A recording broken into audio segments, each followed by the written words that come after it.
Right, let's do a sound test.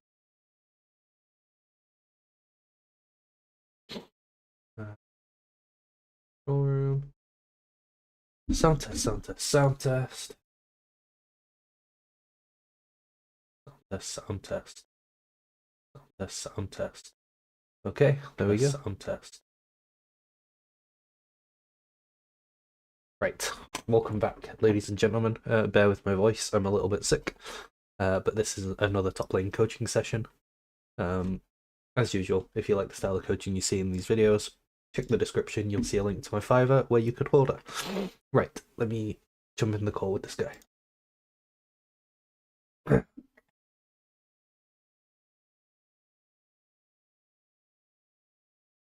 Hello. Hello, how are you? Good, how are you?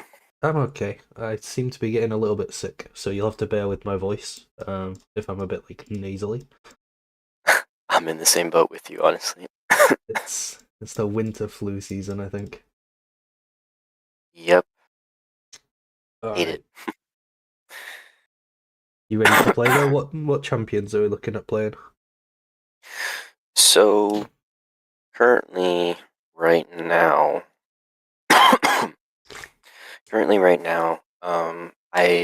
I'm maining Darius. Okay.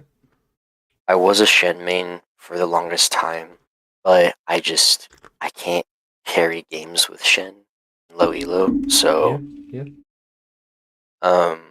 I kind of just moved over to the Darius and just played a lot of draft games with him, and just watched a lot of videos, try to understand how he works, and I feel like I got just the basic concepts down.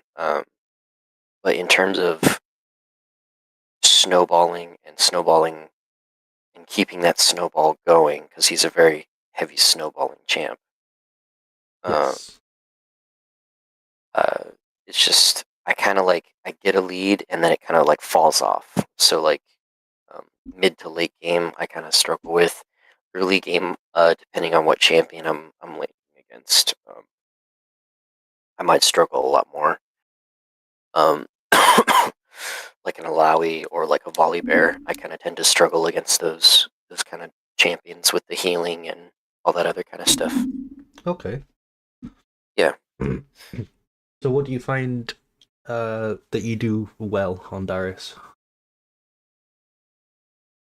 honestly, team fighting, I Okay, yeah. probably I know who to target and I kind of know how to build my stacks and then just instantly hop on like the back line and just kind of see if I can one shot at least one or two people before I either get bursted down or whatever the case may be.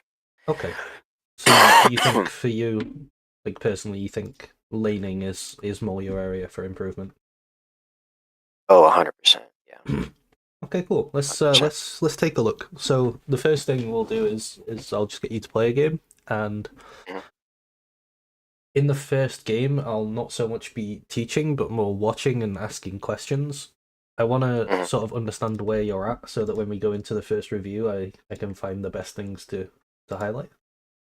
mhm. Um, because there's no point, especially when we've just got the one session. If I'm teaching you things you already know, then that's a waste of your time and a waste of your money. So yeah, we'll figure out where Right. you're at, and then we'll pick up on things, and then we'll try to implement them in the second game, and then we'll look at where we did them well and when we didn't do them so well. That's why I like the two games as a block. Yeah, awesome. And then we got you said we got the VOD review. Yeah, so we'll do the Oh, first game, and then we'll go into VOD review. Um, mm, we'll look at we'll give you like goals for the second game, mhm. specific things, and then that'll be going forward as well. You normally end up with I normally make notes and then send you my notes so that you Right. have like a list of things to think about moving forward. But then when you go into the second game after the first VOD review, you Mhm. have all that stuff in your mind from the first VOD review to try and implement into the game. Okay, awesome. Okay, so you said like Volibear and Ilaoi some of the matchups you struggle with. Are there any others you struggle with, and are there any that you particularly enjoy playing against? um, Particularly against like if I'm playing Darius, I love bruiser against bruiser matchups. I just think it's the easiest, like where I shine the most. But anyone kind of like a Tom Kench or like a Mundo, any like super heavy tanks, I kind of just, it's like I developed kind of a bad habit and I figured it out. I used to have like a really bad habit with my E's. Okay. And I would just like use it in the middle of the fight, like randomly, Yeah. without like he's not when I'm sticking on him, and there's just no point of using my E. Instead of I just keep using auto attacks and W's in my Q. I feel like I've started to drift out of that habit. It's still there occasionally. Um,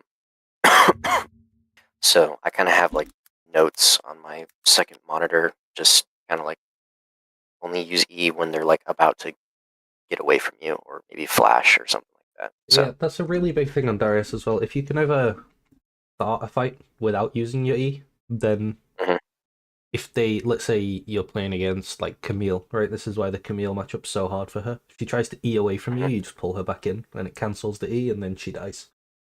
right.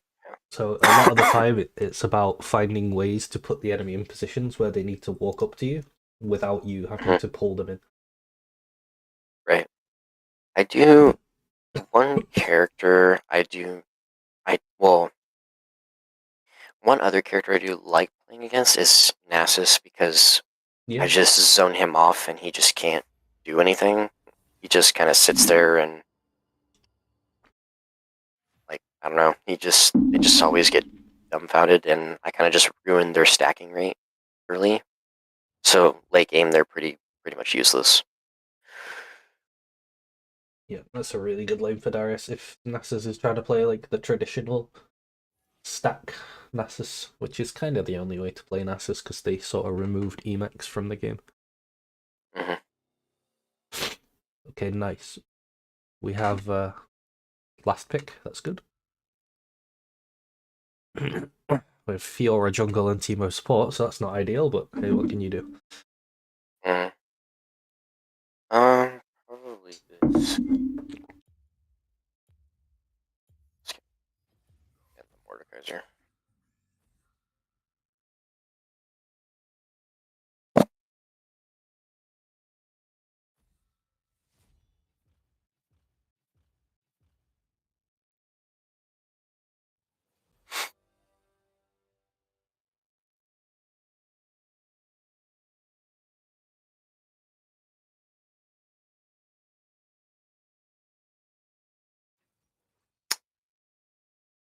Okay. Interesting.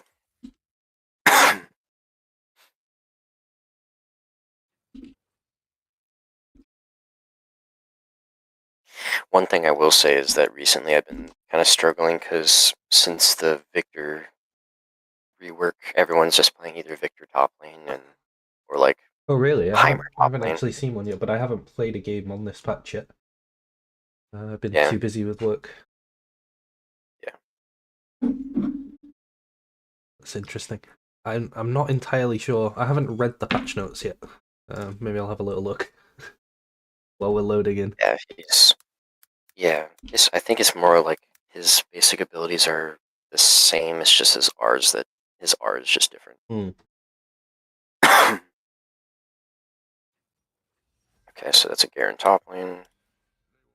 Okay, a nice matchup. Yeah. Yeah, I think Garen is a really good matchup for teaching some fundamental things. So, what do you think about when you play against Garen? Pretty much just cooldowns.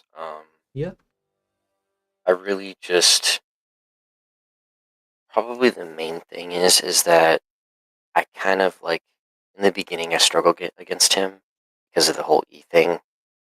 Um, but pretty much it's just like having patience, especially with my Q, because then I can get that advantage and get my Noxian Might over him, and then he kind of just has to run away, so I can either flash or ghost, and I just run him down.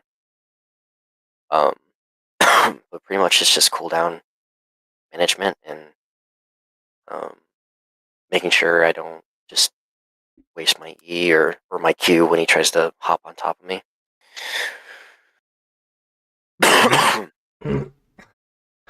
So, you're thinking about cooldowns when you play against Garen. What spell in particular? There's one in particular for me, which is like really His Q. his Q. His Q Okay. or wait, no, not his Q. I don't think it's his Q. It's his E. That's probably the most.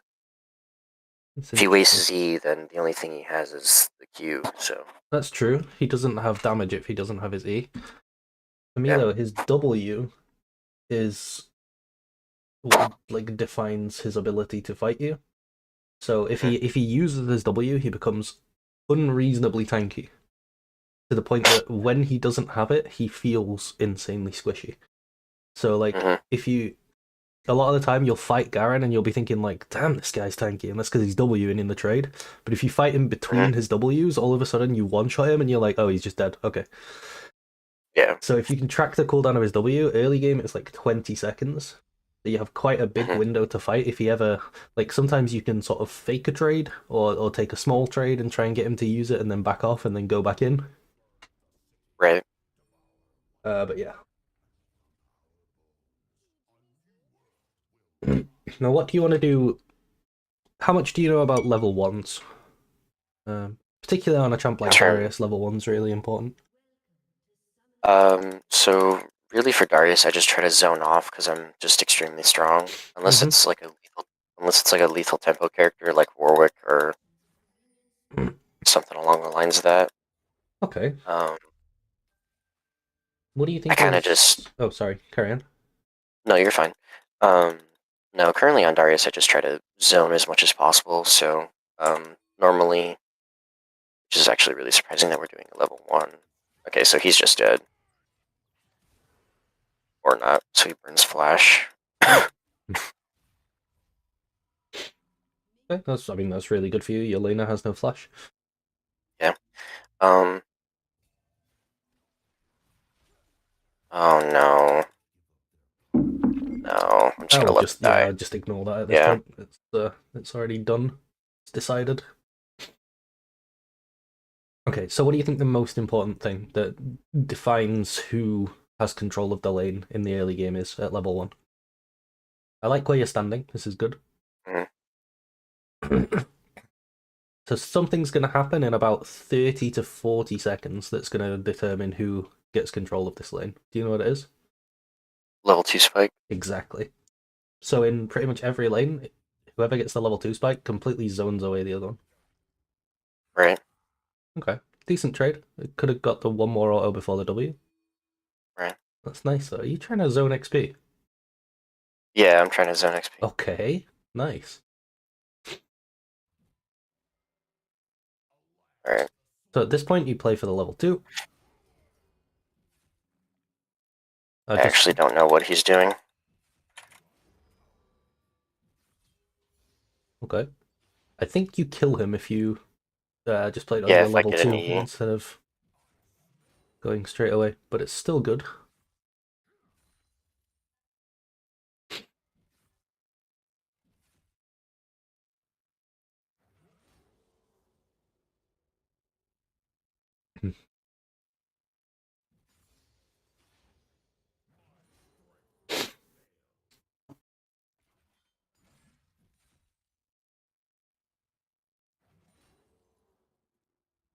Okay, good. What's your other option instead of basing? It's not a good option this game, but a lot of the time it is in this exact position. Normally I'd probably go down, like either set a ward kind of in that tri bush, just so I can track whether the Evelyn comes in to try and gank. Okay. Pretty much all I can think about. That's probably one thing I get caught out. Pretty much every game I've kind of gotten into a habit to try and do that because I've been getting triple dived like every other match. Yeah. So what you did is great because now you're not gankable. If the enemy jungler does pass into you, you're not gankable. Do you know what the next step of this? So far, your like thought process behind your gameplay is really good, by the way. Do you know what the next step is? pretty much. Well, currently right now, I'm just gonna receive the wave and then start a slow push and see if he overextends or not, and try to see if he makes a mistake. Okay, that's okay. There is a better line, but I'll teach you that in the VOD review. But I mean, so far this is pretty good. Mm-hmm.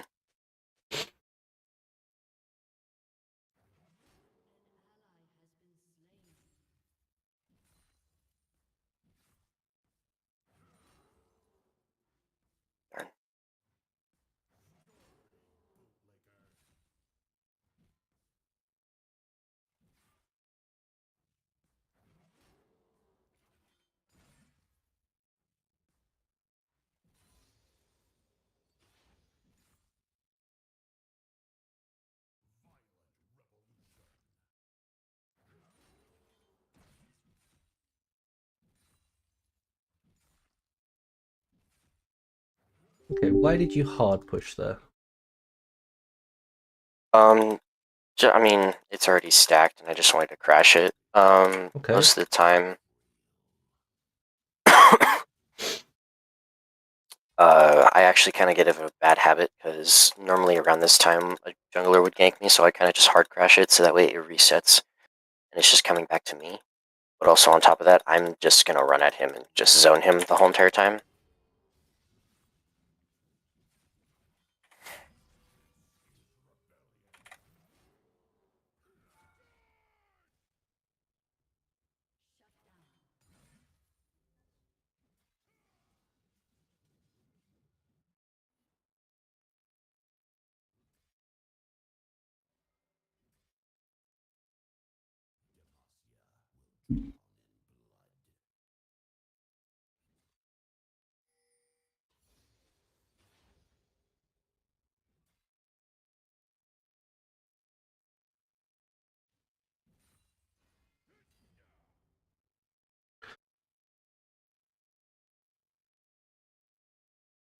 Okay, so you're now level 6, right?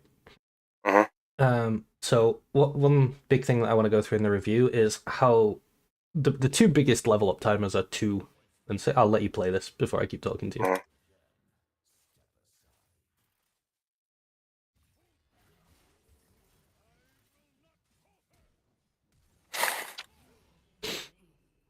One more. Oh, Unlucky. It's fine. It's yeah. not. It's okay to die there. The wave state Mm-hmm. means like dying is reasonable. You can probably get back Mm-hmm. for most of this CS. Only thing you can do there is try and flash earlier. Yeah. But also we'll cover why there's you kind of made yourself gankable there, and I'll show how to Yeah. avoid that as well when we get into the review.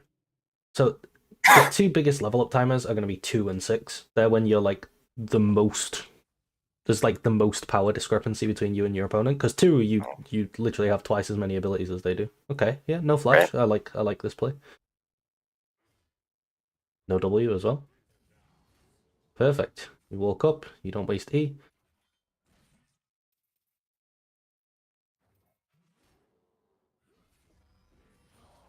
I would have saved the ult there, but aside from Mm-hmm. that, yeah, I like the idea. A lot of the time, your intent is really good actually, Mm-hmm. which is nice to see. Here, I can hard push this in. Definitely.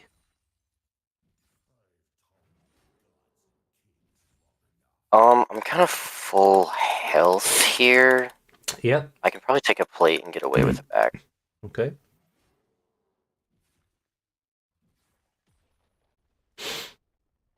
Yeah, I can get away with it back here. Yeah. I would say you can. Yep. You do have to be quite careful with Garen because he does his one-shot wave things.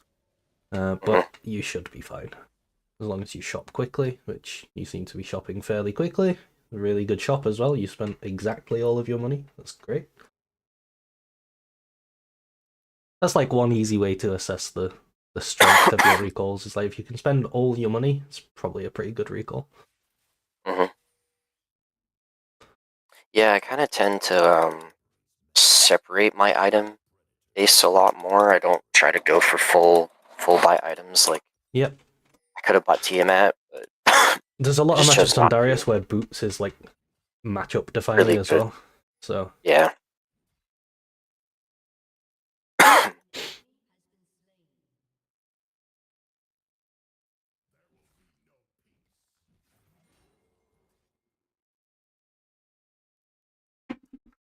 Where's my notes gone? I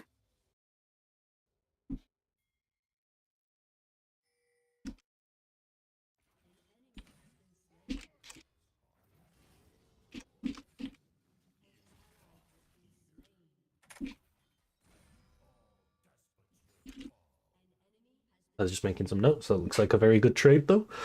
I looked back to my main monitor and he was on half health. Okay, I mean, this is really good. Ooh, I might have fucked it up. Nope, that looks good to me. I don't often see players in your elo bracket have this level of understanding of like what's going on in the lane. So that's definitely promising. Damn. There we go.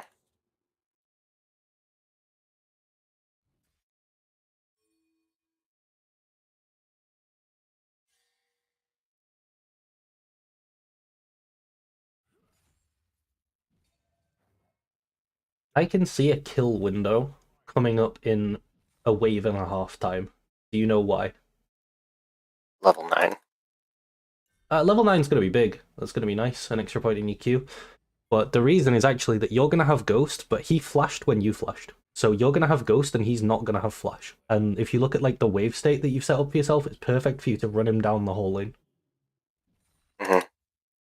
So one great thing you can do as Darius is you can often trade Ghost for Flash, and then when you do that, you just press Ghost on cooldown, and they don't have Flash, and then you can get a kill. Right. Just being aware of that window is great. And because he flashed at the same time as you kind of have a visual indicator of when his Flash is coming up. Right.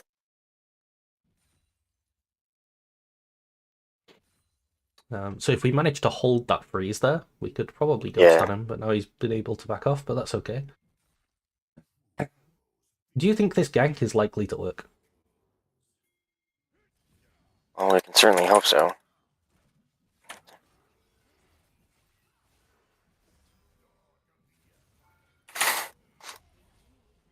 That's, I mean, that's worse. He loses the wave. That's good. Yeah.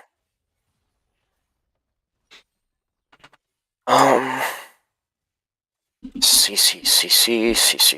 It's probably a Mertred's game.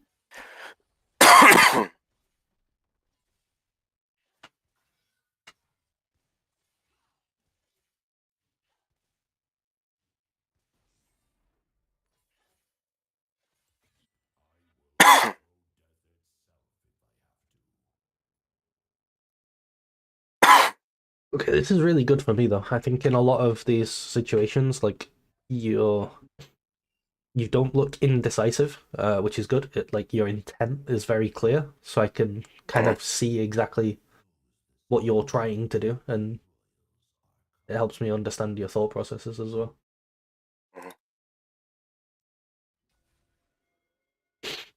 Also, if I ask you a question and you don't know the answer, it's not that I'm trying to quiz you. I just like trying to make people sort of come to the conclusion on their own. Because if you ever manage to do that, I feel like the lesson sticks in your head more. If that makes sense. No, yeah, I 100% get it.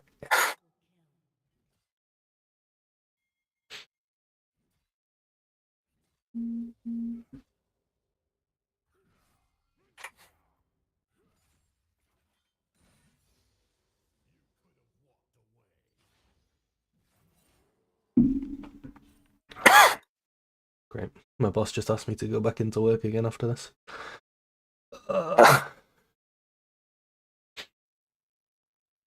It's not for long though. Gotcha.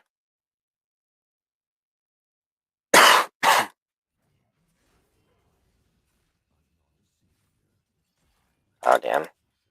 I might be dead here, yeah. Yeah, you just have to take the base. That's a rough one. Oh, he might actually run me down.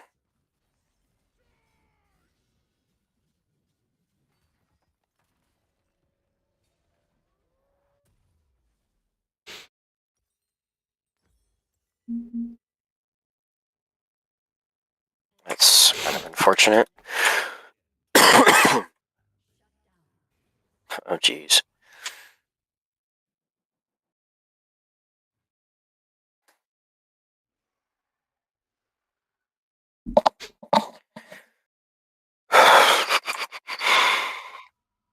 Oh, okay. Wait, hold on. Oh, never mind.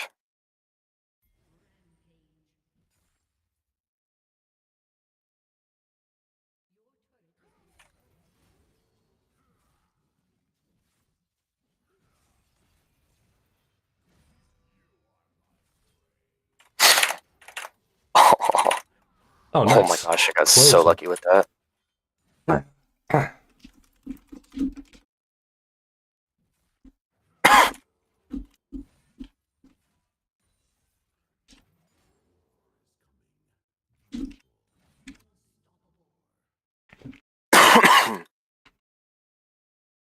Yeah, I'm gonna take the tower here. Okay. I've written that one down as a timestamp. I'd like to watch that fight again and sort of show you some ways that you can play it to make it much more favoured towards you. Mm-hmm.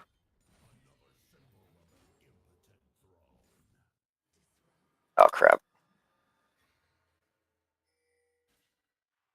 Okay. Okay, I guess you live. We live those. Huge.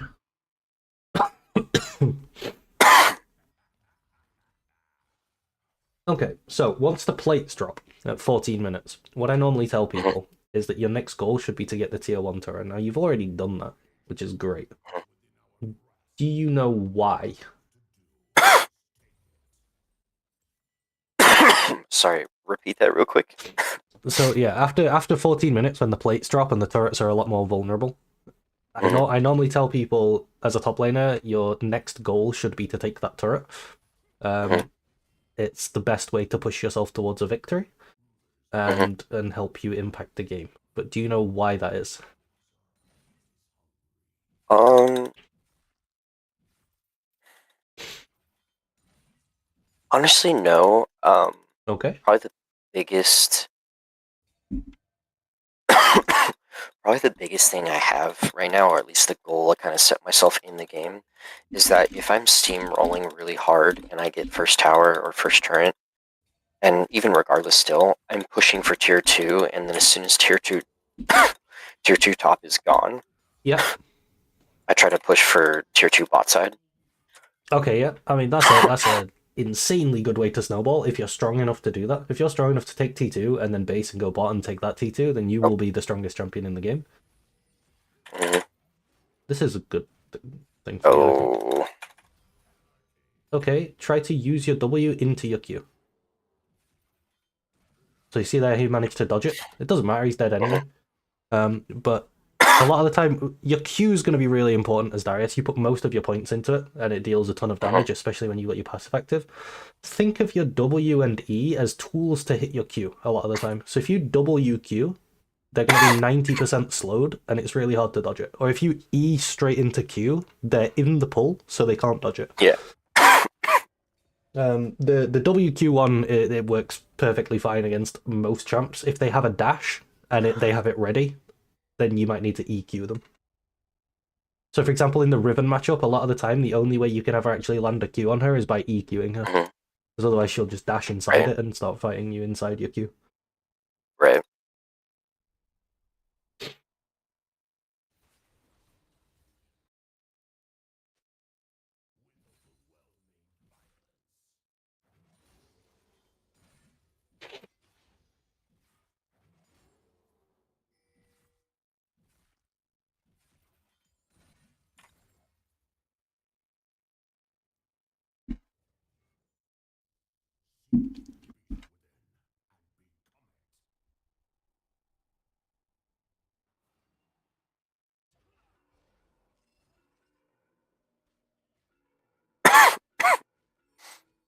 Okay, there's vision here.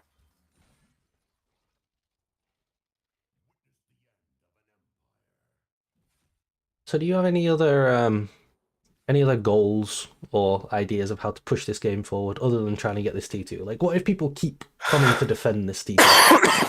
And Malzahar has really good wave clear. So if Malzahar just sits there and catches these waves, what can you do? Honestly, the only other option I could really think of is kind of just see if I can match Garen, because obviously he's not. I'm technically stronger than him Yeah. at this point in the game. So at this point, oh, Okay, well, that looks good.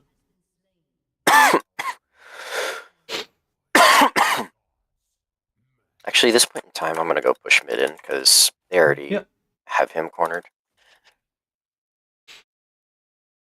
and then is that? I think that's rebounding.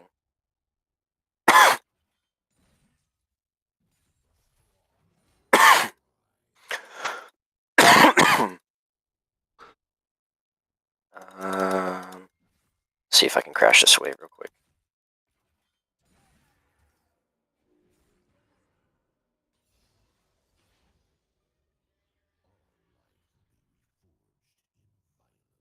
The difficulty of going bot here, as Zed already was, but he seems to be moving, so I guess you can go take control of that lane. The awkward thing is if Malzahar matches you, because he can just clear the wave, but also it's not really that awkward. The way to decide whether you're winning a side lane or not is whether you have push, and you had push into him the whole time.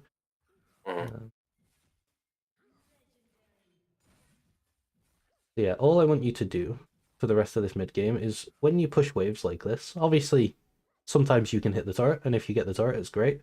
If you can't hit the turret, just try to think about other things you might be able to do. Let's see what you come up with. Oh, well, I mean, she's griefing. And now he's griefing. Oh, you don't have E, actually. Yeah. Not the biggest grief. It was very grief if you had E.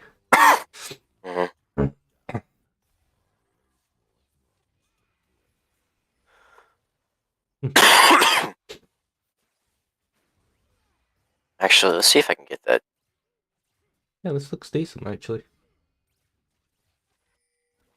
I want that Jinx. Okay.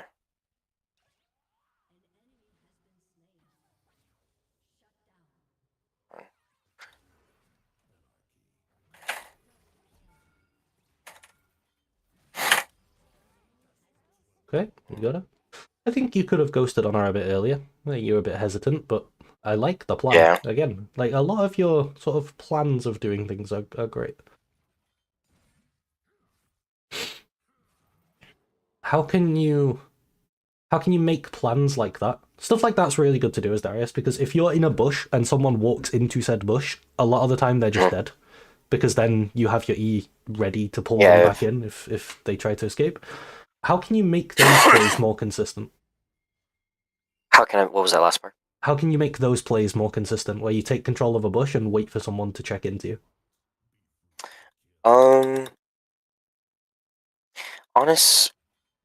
Actually, to be honest, I don't know the direct answer in terms of that. The only thing I can really think of is just try to really just see. I mean, if I'm going to make a play in a bush and say I don't really know where everyone's at, I really don't want to make that said play that often. Yeah, that's true. But if they're like overextended all the way to our side and I'm in a bush, then I'm at that point I'm just gonna probably slow and just try to stick on them and really just save my E till the last second so I can execute them or just lead them. Oh, that's actually really unfortunate. You might be able to keep gap with stride breaker. No, he's got Demon's plate. I think No. he just... Yeah. But he had ult anyway. I don't think he needed it, but hey, at least he used his ult. Was on cooldown now. Okay. Yeah. So what I was thinking about the bush thing is you can either buy a pink ward or you can go red trinket. So I think red trinket at this stage in the game, I think you never go yellow. I think blue is good. The fact you've got blue is good. And blue has some good uses.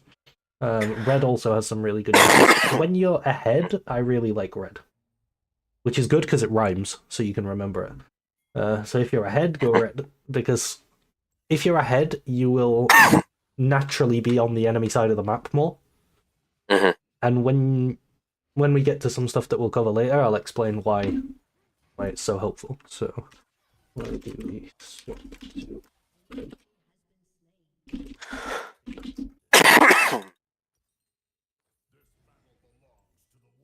Actually, in this point of the game, I'm probably just gonna go Force of Nature, because Garen doesn't really do that significant. Yeah, Force of Nature looks really good.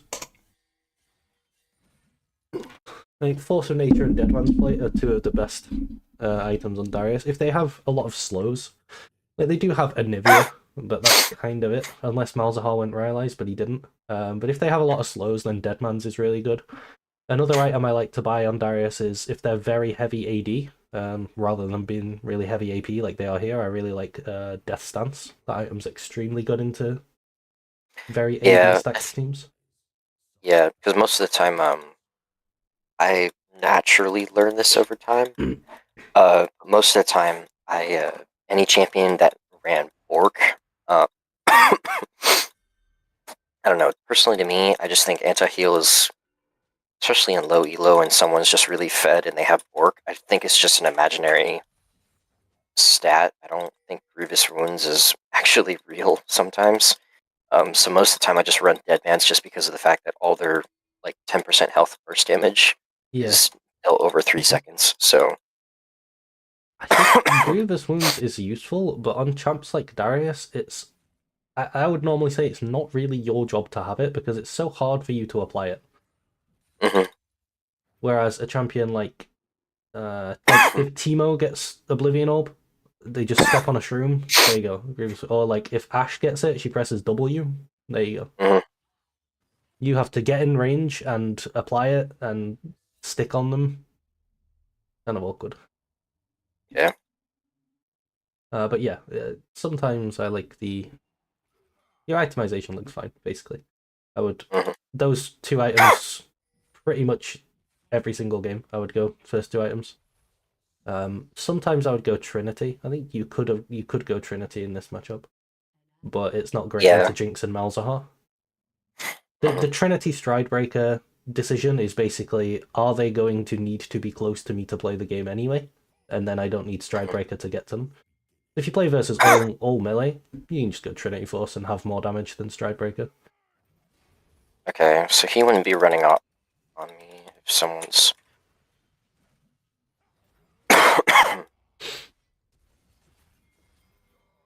Nice. I'll just ult him. Yep. Big. I think you underestimated your ult a little bit there. But other than that, that was good. I like that you went back in. He's a cooldown reliant champ and his spells are on cooldown, so he loses. I would definitely base because they have an Evelyn. Oh no, she's bot. Never mind. But that's a good habit to get into the idea of is. Oof.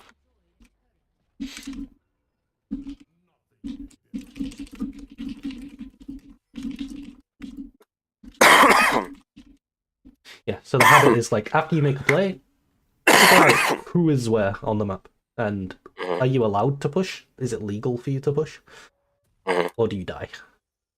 Yeah. Once you get to this point in the game, dying is really bad. So even like the Baus tries to stop dying at this point. Just because with the death timers, they're like 7 seconds earlier, but now it's going to be about 40 seconds, and in 5 minutes' time, it's going to be about 50 seconds. So yeah.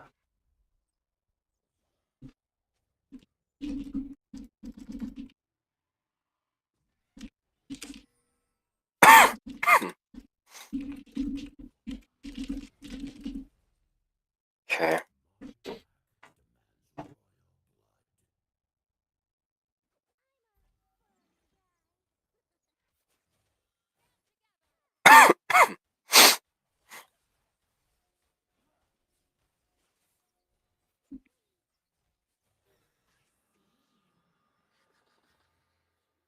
Okay. What's the dragon situation looking like? 3-1. Nice. I was just gonna go... Yeah, in this position, she's just gonna push out mid and hopefully posture Baron. I'm just gonna go push out top. Yeah, I would always try to get you. The correct thing to do is to play waves into whatever you're doing. So like waves into Baron here. So you pushed mid wave, you push top wave, and then go Baron. And a lot of the time, just giving like a little ping. Now I'd walk Baron because the wave's pushed. Yeah. Or you can either walk into the pit or you can walk behind the pit and try to find someone who's trying to steal it. But either's fine. Um, I would generally advise when you get Baron, do what your Mm-hmm. team do.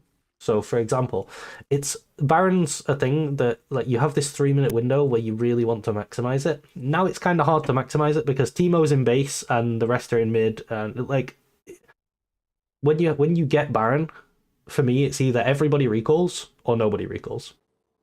Because otherwise you're creating like there's like a window here where they could try to fight mid with no Teemo. I would just Right. walk up and buff those minions, by the way. This is something that Okay. you do with Baron. Because otherwise the cannon walks into the tower. Mm. So with the next wave, Oh, right. if you watch what happens if you just stand on the wave. Because if they run into you as Darius, you're happy. If you Mm-hmm. just stand next to the thing they need to kill, this is a way you can adapt your team fights as well. If they have a comp that really needs to kill your AD carry, you can just position yourself on your AD carry. So yeah, they're sending 2 people to deal with this cannon minion that you're buffing, which means they don't have 2 people somewhere else. Right. That's really good for you. And then next wave, they might need 2 people to do it again. Yeah. And Teemo's pushing bot side, and Yep. we might actually get a kill on the Evelyn. Oh, or not.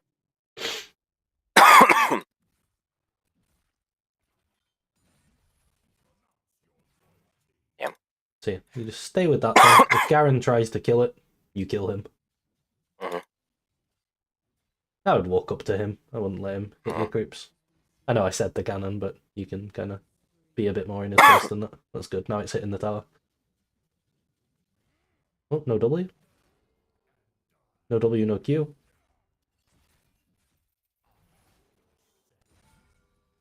Nice. And now you've got 2 cannons because you managed to protect that one. And like you've done nearly half the turret's health already, and you haven't even landed a hit on it. Mm-hmm. It's super. And now they bring 2 people to you, so now you can back off. Yeah, this is why. Especially like you see pro play, teams get Baron and the towers just disappear because they just do this. It's like they don't Mm. they don't try to fight, they don't throw, they just siege. Right. I would probably go Deadman's. Yeah. I'd say well, you can get Chain Vest as well. I'd say that's gonna be your armor item most of the time. Mm-hmm.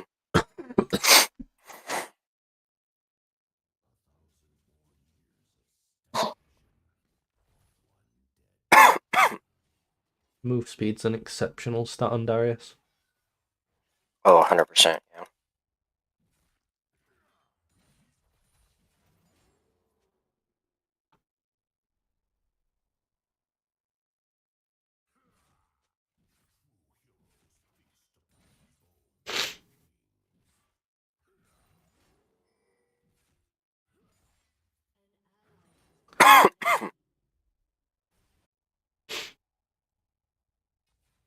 Okay, let's see.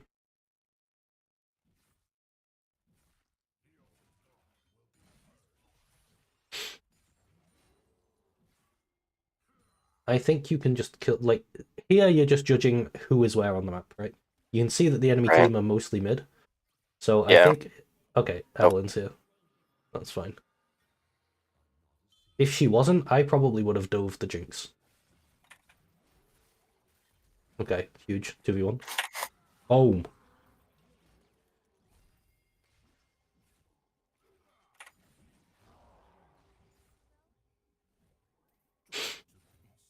you can probably win the game now. There's only 2 people alive, and the great thing about Darius is now your ult resets permanently because you're level 16. Yeah.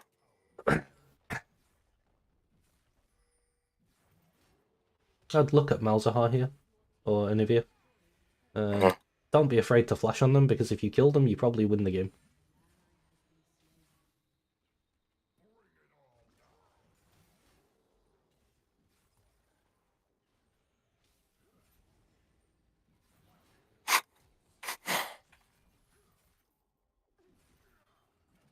Oh, damn.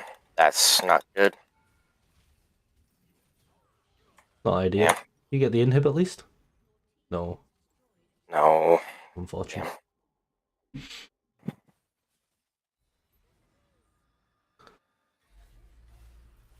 Okay, we do get.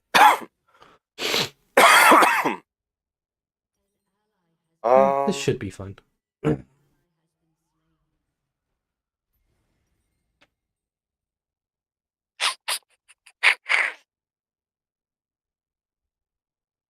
I think Death Stance would be probably a better option just because of the Jinx. She looks really weak to me. I would maybe even just buy another moon, like the winged moon plate, and then just upgrade that into. It's gonna be the Warmogs or Hullbreaker. I just think move speed into this team is gonna be your best bet. Because your whole thing is like, if you can get on top of a Nivea or Jinx or Malzahar, you will just kill them. Regardless of like whether you buy more damage or more defense, it's just whether you get there or not. Yeah. I mean, yeah. I mean, Darius gains 1,300, or is it 1,300? It's over 1,000 worth of gold when I get Noxian Might, something like that. You gain 20 longswords at level 18. So that would be 3.5, about 7k of AD. Yeah, 7k worth of AD, yeah. Yeah.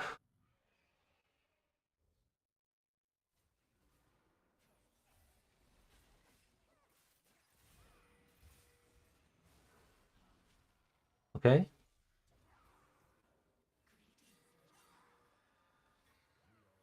The force of nature's doing so much work. You're just kind of ignoring them.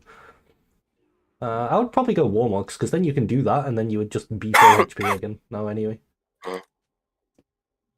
But Hullbreaker, if you want some more damage and you want some more damage to turrets, that's fine too. Both of those items are Honestly, viable. I think Warmogs would be a lot better because I can just team fight longer and. Yep.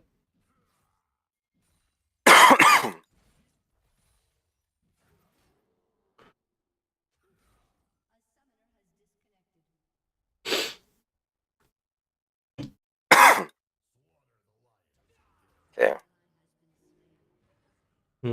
I think you might be in kill range for him now, so you probably have to back up. Yeah.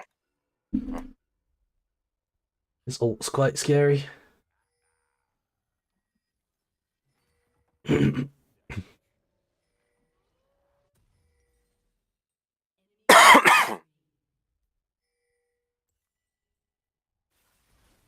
Oh no.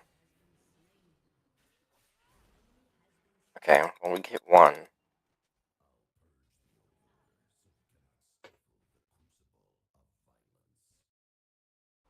I think I can definitely look for a ghost here. Yep, that looked good to me. Get his spell shield.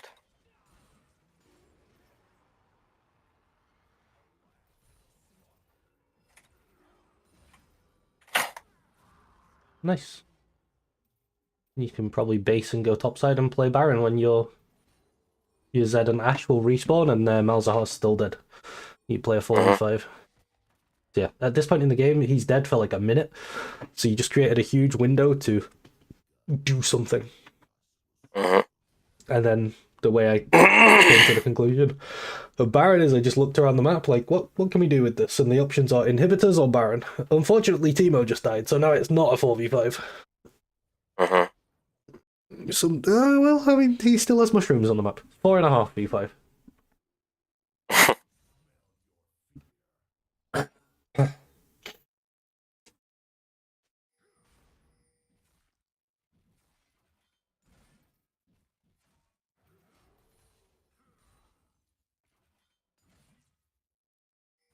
Actually, if he dies here. No. I still wouldn't do it. Yeah, Malzahar's alive again though. I mean, if they try it, you can play it with them. I just think it's not going to work.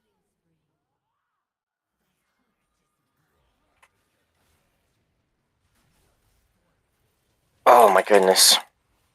Oh my. Yeah. Damn. What do you think you did wrong from like a mechanical standpoint there? I should have not flashed. Okay, yeah, there's that. But earlier in the fight.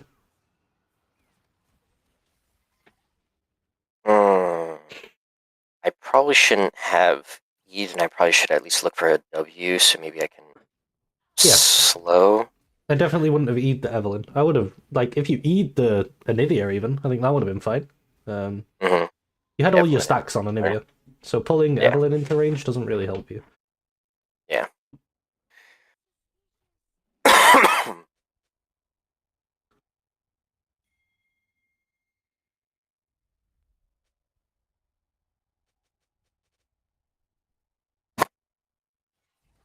I mean, if they tried the Baron, you just Elder. Like, whichever team gets Elder is probably going to win.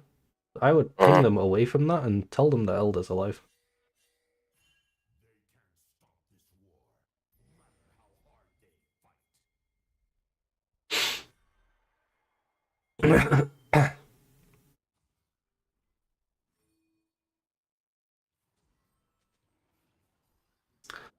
A lot of the time in this game, who is your first target in a team fight going to be? Initially the tank, so Garen. I'd probably get my Yes. stacks on the Garen and then Yep, look for that's the good. Jinx, because all I gotta do is just hit her once and then R.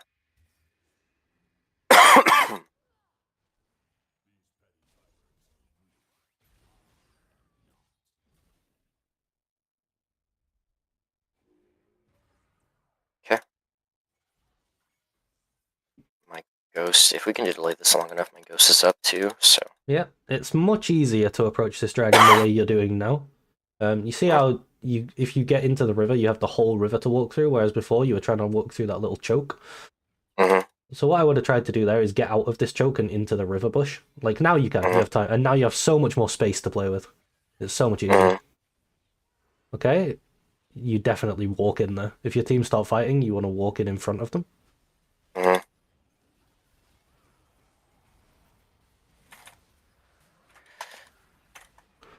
Just look to kill first target over and over. You, you just reset on Oh, these damn. guys. Okay, I mean, definitely could have played that fight better, but we won the game, so Yeah. does it matter? Okay, yeah, they're getting in the way if you just go push.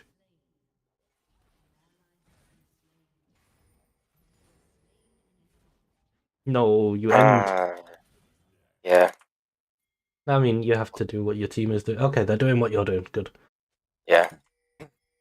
Who's the only one alive? It's the Jinx. Yeah, Mm-hmm. she can do nothing to you. Okay, well, Zed just died for no reason at all. Mm-hmm.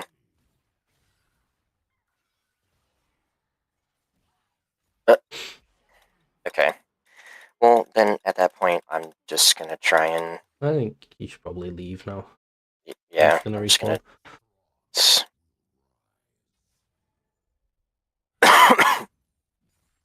I think if you ran at her with Fiora, you would probably kill her, but that's okay. Zed just died for absolutely no reason. But you can get I mean, only Jinx has Or Elder, monks. so yeah, you can get Warmog's Red Pot. You're pretty strong. Oh, nice.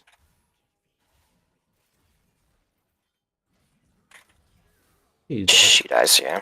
If you get out and then ping Baron, maybe you can't get Oh out. no.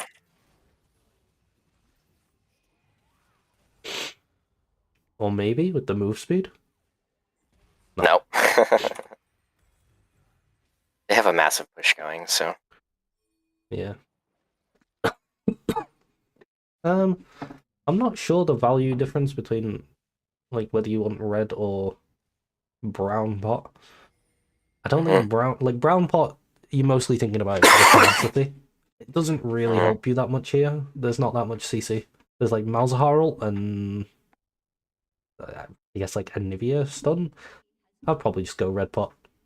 I think red pot actually ends up giving you more health in a fight because you'll heal Mm-hmm. more than 300 from the 12% physical vamp than you'd get from just having 300 health. Right.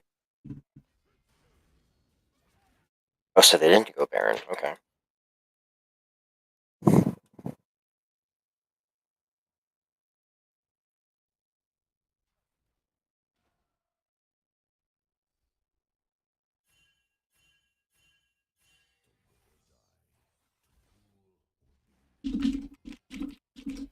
Oh boy.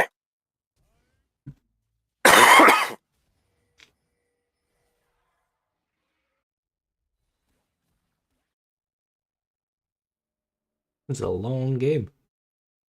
Mhm. It's been like this for a long time. I guess the games in this bracket aren't very coordinated, so it's hard to close them out when people are just doing Mhm. random stuff like that Fiora just did. Like, Mhm.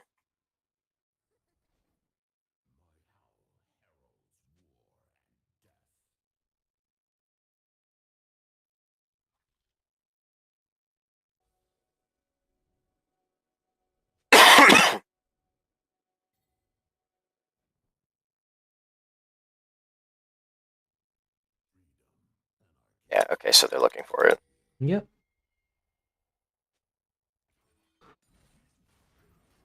I think it's probably gone. He's been on it Mhm. a while. Yeah. Where is Zed going?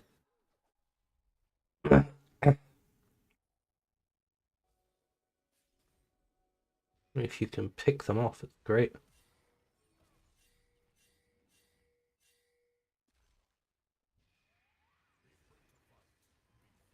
You just go Garen here if he tries to run in.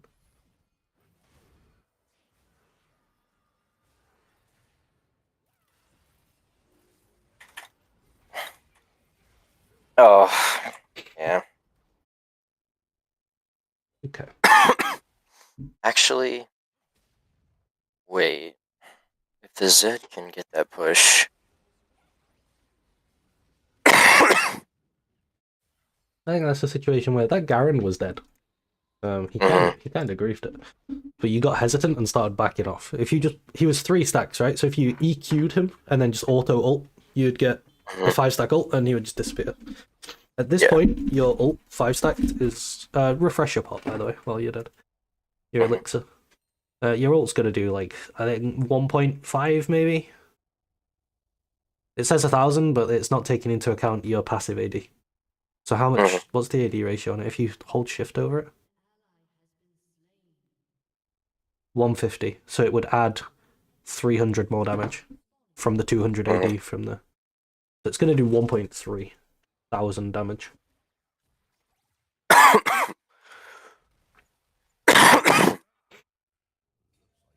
Darius spiked really hard on level 6, 11, 18. Yeah. You'll notice a lot of the time if you try to take a team fight at level 10, it can feel hard, but if you take it at level 11, you feel like you just one-shot everyone. It's just because Mhm. your ult does so much more damage.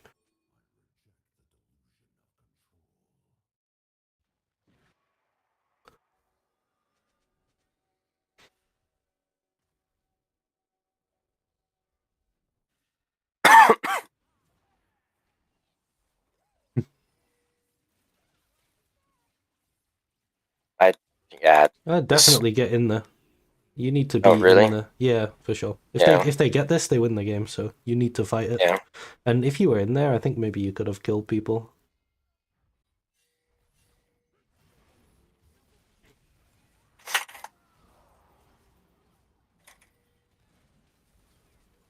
Uh,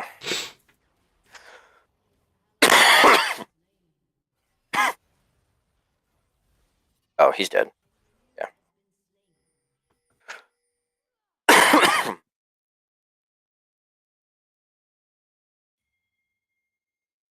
Yeah, but see what I mean? Like, it's Yeah, just late game. It's just I develop something good, but then it's like late game. It's just we get to these stalemates, and I just. ideally we're gonna get to a point where these stalemates are gonna be pretty rare.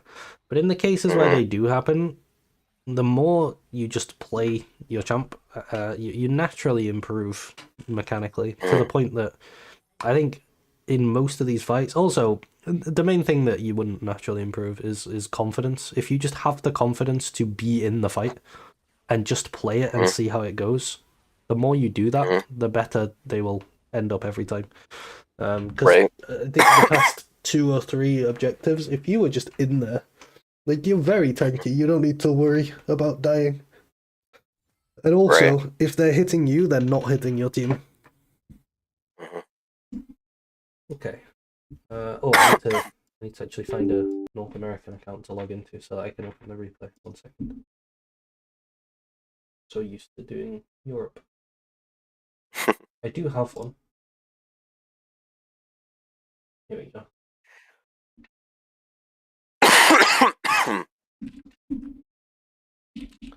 Alright, that's good though. We've lots to cover. Oh, I have to update the game. 1 sec. You're right. Let me turn my screen share on.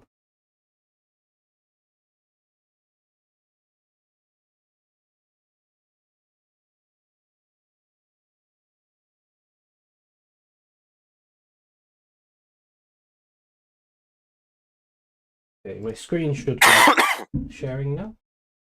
Yep, I will see it. There we go. My internet does not like me streaming on Discord and YouTube.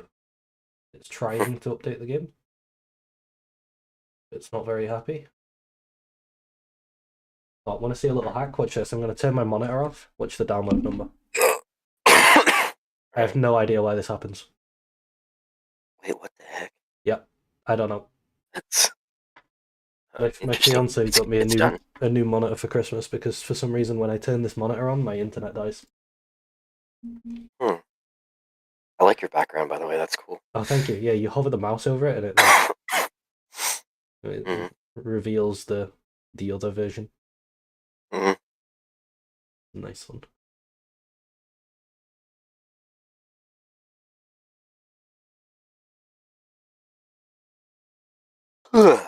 Always takes me a while to log into NA. I think it doesn't like the distance. Oh god, I have more download to do. 1 sec, let me turn my monitor off again. You're good. Right, what was your username? Capital R. What have I done? Alright. It's showing me Arcane Fracture Jinx, I really don't care. What was your name, sorry? Capital R. Yep. I-P-P-L-Y. Capital C R I B. And it's just NA1. Should just be NA1. What was the after C, sorry? R-I-B. Oh, B or P? B. NA1? It should be an L, not an O. Yeah. Oh, L. There we go. Sorry. I'm a bit tapped in the head. You'll have to bear with me. You're fine. Right. So once this is done, I should be allowed to download this and open it.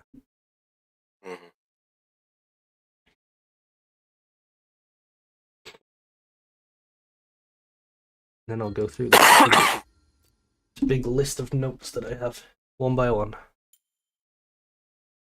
So, I've got a lot of notes. I don't think it's realistic for you to apply everything in the next game. So I would just try to take them one at a time. I'll probably prompt you about them because it sort of goes through the game sequentially. So like they start out with early game stuff and they move into mid game stuff and then into late game stuff because I wrote them as you were playing the game. So I'll try to, in the second game, I'll be talking to you more about the stuff we're going to cover now, to try and get you thinking about it in game, and then you can feel how that feels. Come on, download the replay. Surely it can't take that long.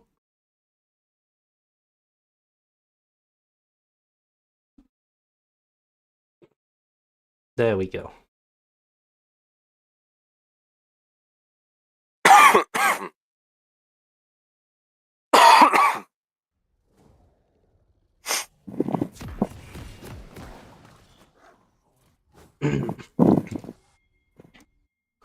Okay, we'll ignore this invade.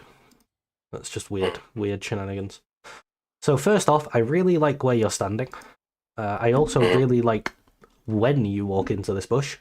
This is like, I don't know if you planned this, but this is the perfect timing because it's late enough that Garen might be in here, but it's early enough that the minions don't give vision of you walking in.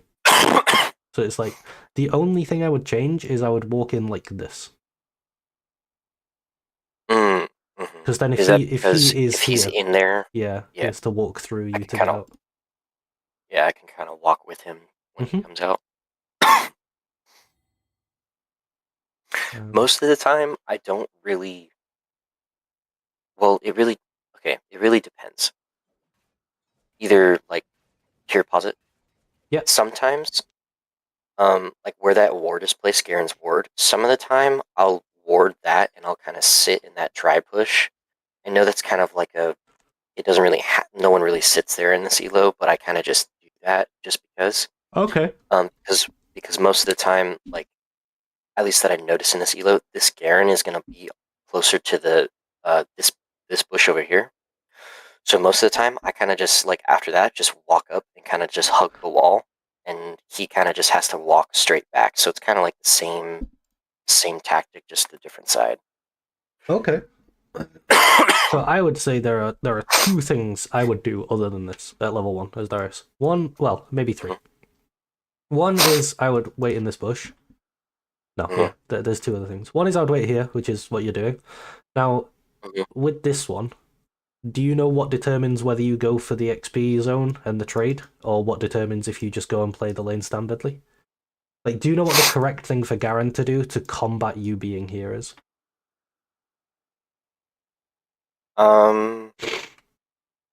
No, actually, I do not. That's actually one thing I don't know. Okay, cool. This will help. This will help you play against range tops because range tops can do this to Darius. So right now, Garen needs to be here, and he walks into lane with his minion wave. And then if you try to walk into him and fight him, all these minions are going to attack you, and you're going to lose that trade. And not only are you going to lose that trade, but your wave is going to be hitting his wave while his wave is hitting you, so it's going to push into him as well, so you can get the wave. So that's the correct. So if he doesn't do that, if he creates this gap for you to walk it, because now these minions are locked onto your minions, they're not going to hit you anymore. So now he's created this gap for you to walk into. Because if you stand here, and he's here, and you hit him, you're actually far enough away from these minions to not detect you, so they don't even turn around and aggro you. Yeah, it's just about when he walks into lane. So he walks in late, you walk up, you pressure. I would already be walking into him here. As soon as, let's say you're stood here, right? Your vision range goes maybe here. As soon as you see him here, I would just walk up and take control of this space. Yeah. Because then he has to fight you to get into lane. Right. Damn, I actually should have waited. But yeah, I was gonna say the only reason why I walked out, I just got really impatient, and no, I think you should walk out earlier. But I just think instead of walking out this way, you should walk out this way and take control of this. Yeah, that's what I mean. Because he was just taking so long, so I was just like, well, let me see if I can just get level 2 spike first, and then I can zone him off. That's fine. You will naturally get level 2 spike anyway by doing this, so that's a good thing. As soon as these minions are locked onto your minions, that like you can just go and you can just take control of this, and then yeah. Now, a variant of this is that people might see you take control of this, and let's say they are stood here, right? And he's trying to go like this. Then maybe he goes like this instead. Do you know what you do if he does that? If he tries to walk in this way? I just walk at him. I just immediately ghost on them. It's insanely losing for them because the 2 options are you either push them like down the river or out of here, and then these minions are dying and they have to walk all the way around. Meanwhile, you're getting XP. Or the other thing is you just kill him with your ghost, or you get his flash, or it never goes well for them. So that's the bush start level 1. The other 2 is. It's kind of the same thing. If I know 100%, like we have a ward here, if I see him leashing, then I would either stand here or here. A lot of the time I would ward here and stand here. And then when he tries to come to lane, I'll choke him. So if he's in this bush, I'll walk round and attack him. And if otherwise, he's going to be coming to lane like this. And then it's like a knowledge check for him. Does he hug this wall or not? And if he walks in like this, then you're here. And you just get a nice little chunk on him. And then you just walk back to lane. But that's only if they're leashing. Do I ever do that? Right.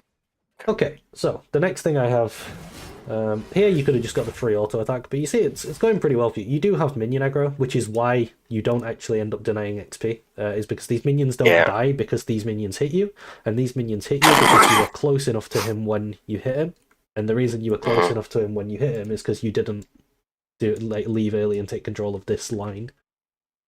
You just want to, the more you try it, the more you'll get used to where you need to stand to get these guys to not hit you. But that's what you're aiming for.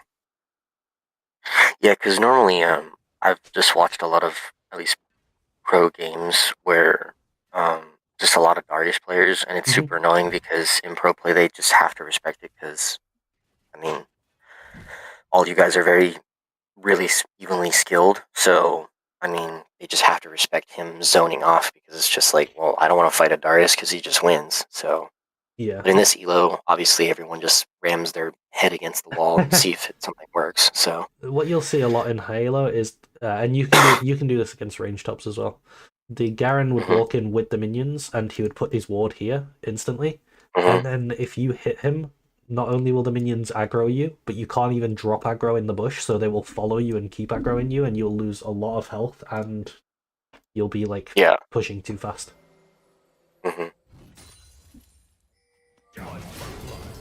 I think this was really bad by him. He's just kind of walking into you for no reason. That's a great trade. If he had flash, then I would probably just do exactly what you did. But because he's no flash, I think if he just got level 2, do you know your level up timers? Do you know when? So from this position, do you know what you need to get level 2? Now I do. I think I need. Is it 4? No, 5. 4 or 5 minions. I think. I don't know the exact number. Okay, so the 3 melees have already died. You can actually see their silhouette here. So these are dead. So what you need from here is 2 ranged creeps and a melee creep. So if you kill these 3, you will get level 2. Okay. The first melee creep off the second wave is normally what people say gets you level 2. But you don't actually need the full wave 1. You only need 2 of these range creeps plus the next melee. But obviously you won't get level 2 off these 3. You will get level 2 off these 4 or these 3. It's just because melees give more XP. That's why zoning those first 3 melees is really insane, because they give so much XP compared to the ranged. So yeah. So you kill this one, and then you're looking for, like, what you can do here is figure out which melee your minions are targeting most. So I would say it's this one here. And go and kill that one to get your level 2. Right. So you just need to kill whichever minion it is. Any minion. You could kill this one here, you could kill this one here, and you'll get level 2. But, I mean, he's running into you and being weird, so... You know, just take the huge trade. You probably could have flash ulted him and killed him, to be fair. Yeah, it's more like a... I mean, I probably could have... It's more or less just a comfortability thing, because I'm trying my best to not do anything, like, super crazy. Yep. So, I'd rather just take the trade and then let him sit at that health. Yeah. And, yeah. This position's still really winning for you. So, your plan... Because if he just walks up, I'm just gonna auto W, E, and then auto, and then he should relatively be dead. Yep. Or on the, like, very, very, very close. Okay, so your plan... Let me talk about this first, actually. So you come back to lane. Oh, actually, there's a couple of things. You recalled here and bought items, right? That's always good. There's no situation where that isn't good. But there's a situation where there's something better. Now, I knew in the game it didn't happen this game, so there was nothing to do. But can you think what the situation is where there's something better to do than recalling? The only thing I can think of is vision control, but Okay. So this game, Evelyn started on her red, which means now she is here. But if she started on her blue, now she will be either here or here. And if you, because you've, like, you know, you're not losing anything to recall, because you pushed. In the same way, you're not losing anything to just run into her jungle and try and kill Evelyn. If you do that, you blow the game open, because suddenly they don't have a jungler and you have first blood. Right. So you can do this on both sides. If the enemy, when I play with junglers, if I'm ever playing against Darius, I tell them do not path top, because this guy will push the third wave, and then he can just walk into your jungle and kill you. And like, there's nothing this Garen can do about it. He has to catch this wave under tower, or he's completely screwed. So if the enemy jungle paths towards you, you can actually buy that. It's not even because you most that's of the getting ganked, junglers it's in the them. game. Yeah, that's actually crazy.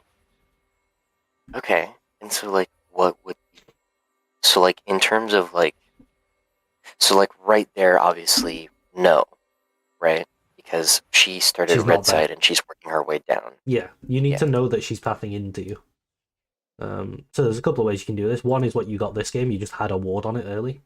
A lot of the time as Darius, you're even strong enough to, like, let's say you're red side, you can just walk in here and fight the enemy top laner and drop a ward or something. The other one is you can just see if, like, you can watch if the bot lane leashes or something. That might show you that she's starting bot and moving towards you.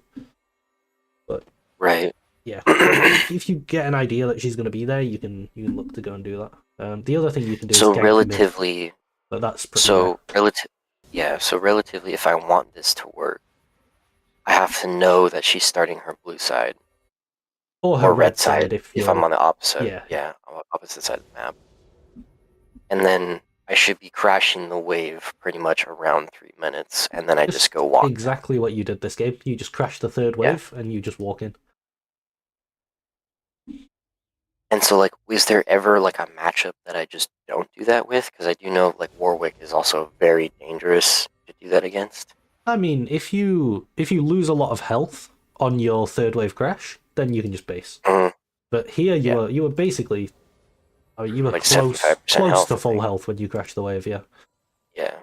I mean, let's assume that instead of Evelyn being on her wolves right now, she's on her chickens, right? And you just walk into her. She is like, she cannot even remotely fight you. You just murder her. Well, yeah, she's just super weak. Yeah.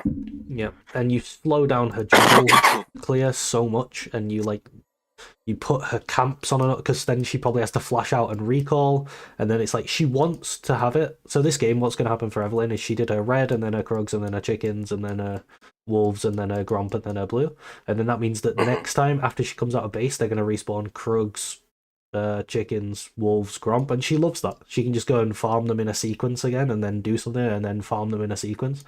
But if you interrupt that sequence, all of a sudden, her Krugs are still up, but her Gromp is respawning. And it's like, what do I... It throws off a lot of junglers, especially in this era. They're like, what do I do? Yeah, so it just ruins the tempo. Yeah, exactly. So, like, they could just be making a terrible pathing. Exactly, yeah. Okay. But now you're getting into a play pattern of, like, you're slow pushing the wave in. That's great. Next time you slow push, I'm going to look at your slow push, and we're going to talk about why we slow push and what will be achieved by it.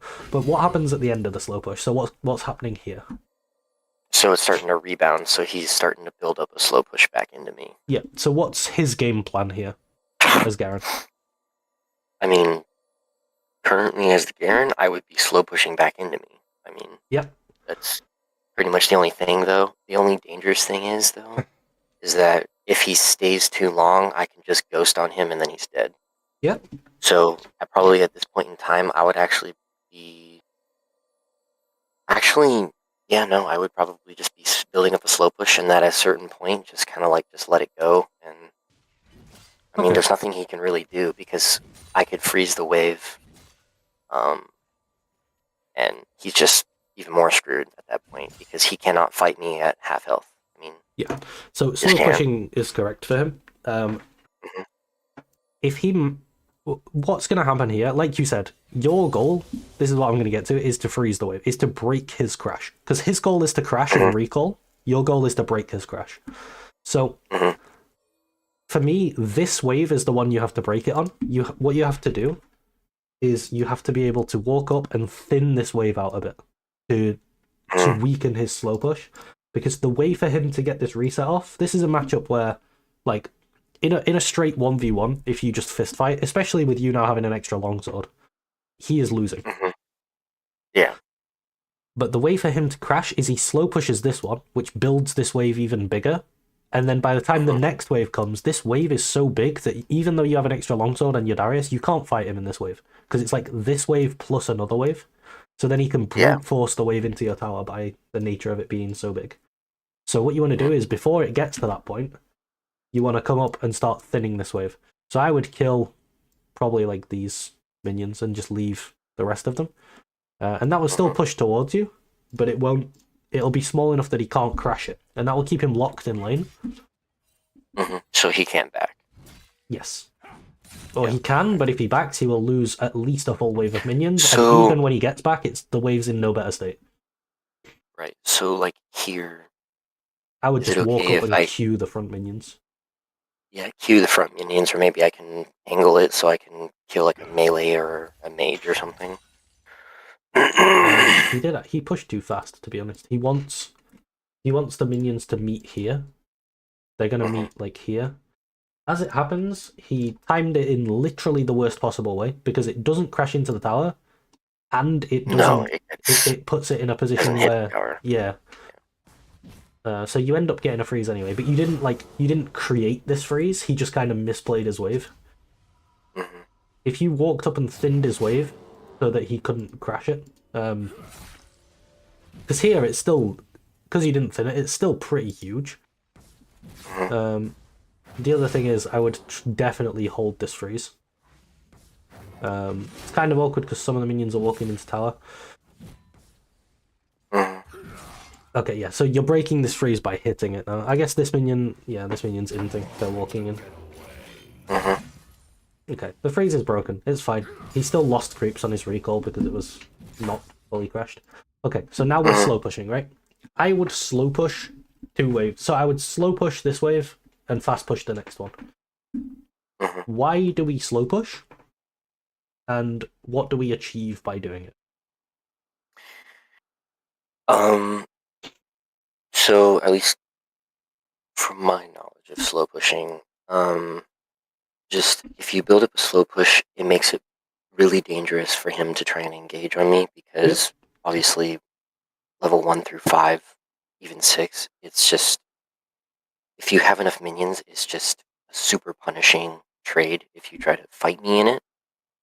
Other than that, too, if the jungler decides, say like Evelyn walks up, she has to fight me in that wave. Both of them have to fight me in that wave, which gives me a better advantage for a 1v2. Yep. If that happens, and naturally too, if I want to go, it's also just better too, because I build up and slow push. When I'm slow pushing the wave, I'm taking 2 waves freely, unpunished. Yep. Quote unquote unpunished. And then also too, it gives me a chance to cheater recall when I crash it. Yep. I mean, that's all true. Why do you get the chance for the recall? Because there's so many minions, and the tower can't obviously kill all of them all at once. So you get a big time window where you don't need to be in lane that you can use to because there's no something else. Yeah, exactly. Okay, that's pretty much perfect. There's one more thing that I want to cover about your slow push, and that is when you're slow pushing. Let's assume we don't fast push this, right? Because I think you fast push it. While this is going on, if you're stronger than this guy, should he ever be able to last hit any of these minions? No. No, exactly. So during your slow push, he can't farm. The best thing he can do is try to walk into XP range, and you can even try to push him out of that and contest it. Right, yeah. So when you're doing your slow push, the main thing for you is going to be positioning. It's about where you stand, and you're not only threatening. You're like, let's say this minion's going to die, right? You'd definitely be near it, so that if he walks in, you're ready to trade on him. But even more than that, you can this minion's about to die, you can stand here. And a concept that I've been telling people is when you're slow pushing, try to last hit backwards. So do you get what I mean by that? So let's say this minion's going to die, right? I have an idea. Instead of standing here and last hitting it, stand here and last hit it. Because if you imagine being Garen, which of these two positions for Darius is more pressuring? The obviously the closest one. So much more. Yeah. Someone's at my door. I think it's a delivery. I will be right back. Yeah.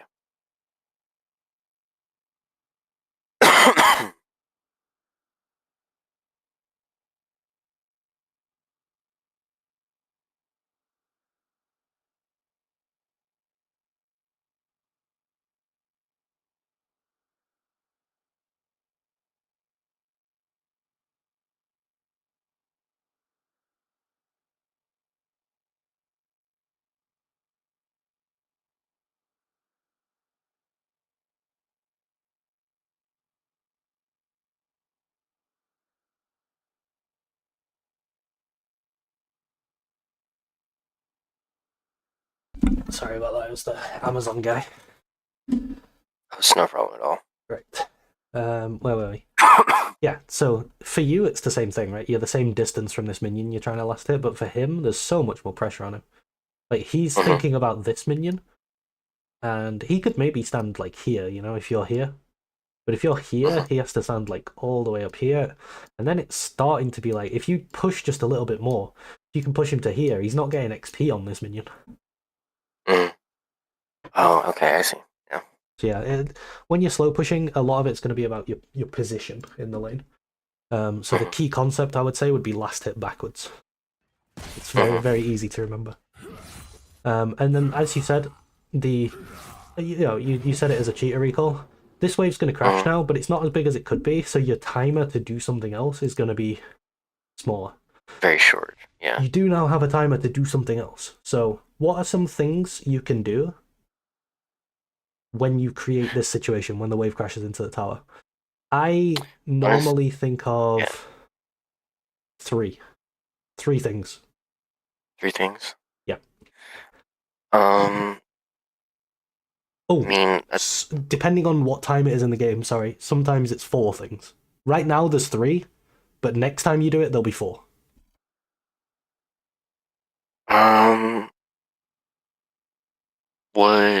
What is our time frame on void groups? That's the one that, right now you can't do it, but next time you could. They spawn at 6 minutes. So one of them is you could do 6 minutes. Grubs or Herald. That's definitely one. One of them you've already done this game. Which was Ward, I'm assuming. I guess you could ward. I didn't really think about ward. That's like a small thing. I actually like to ward here.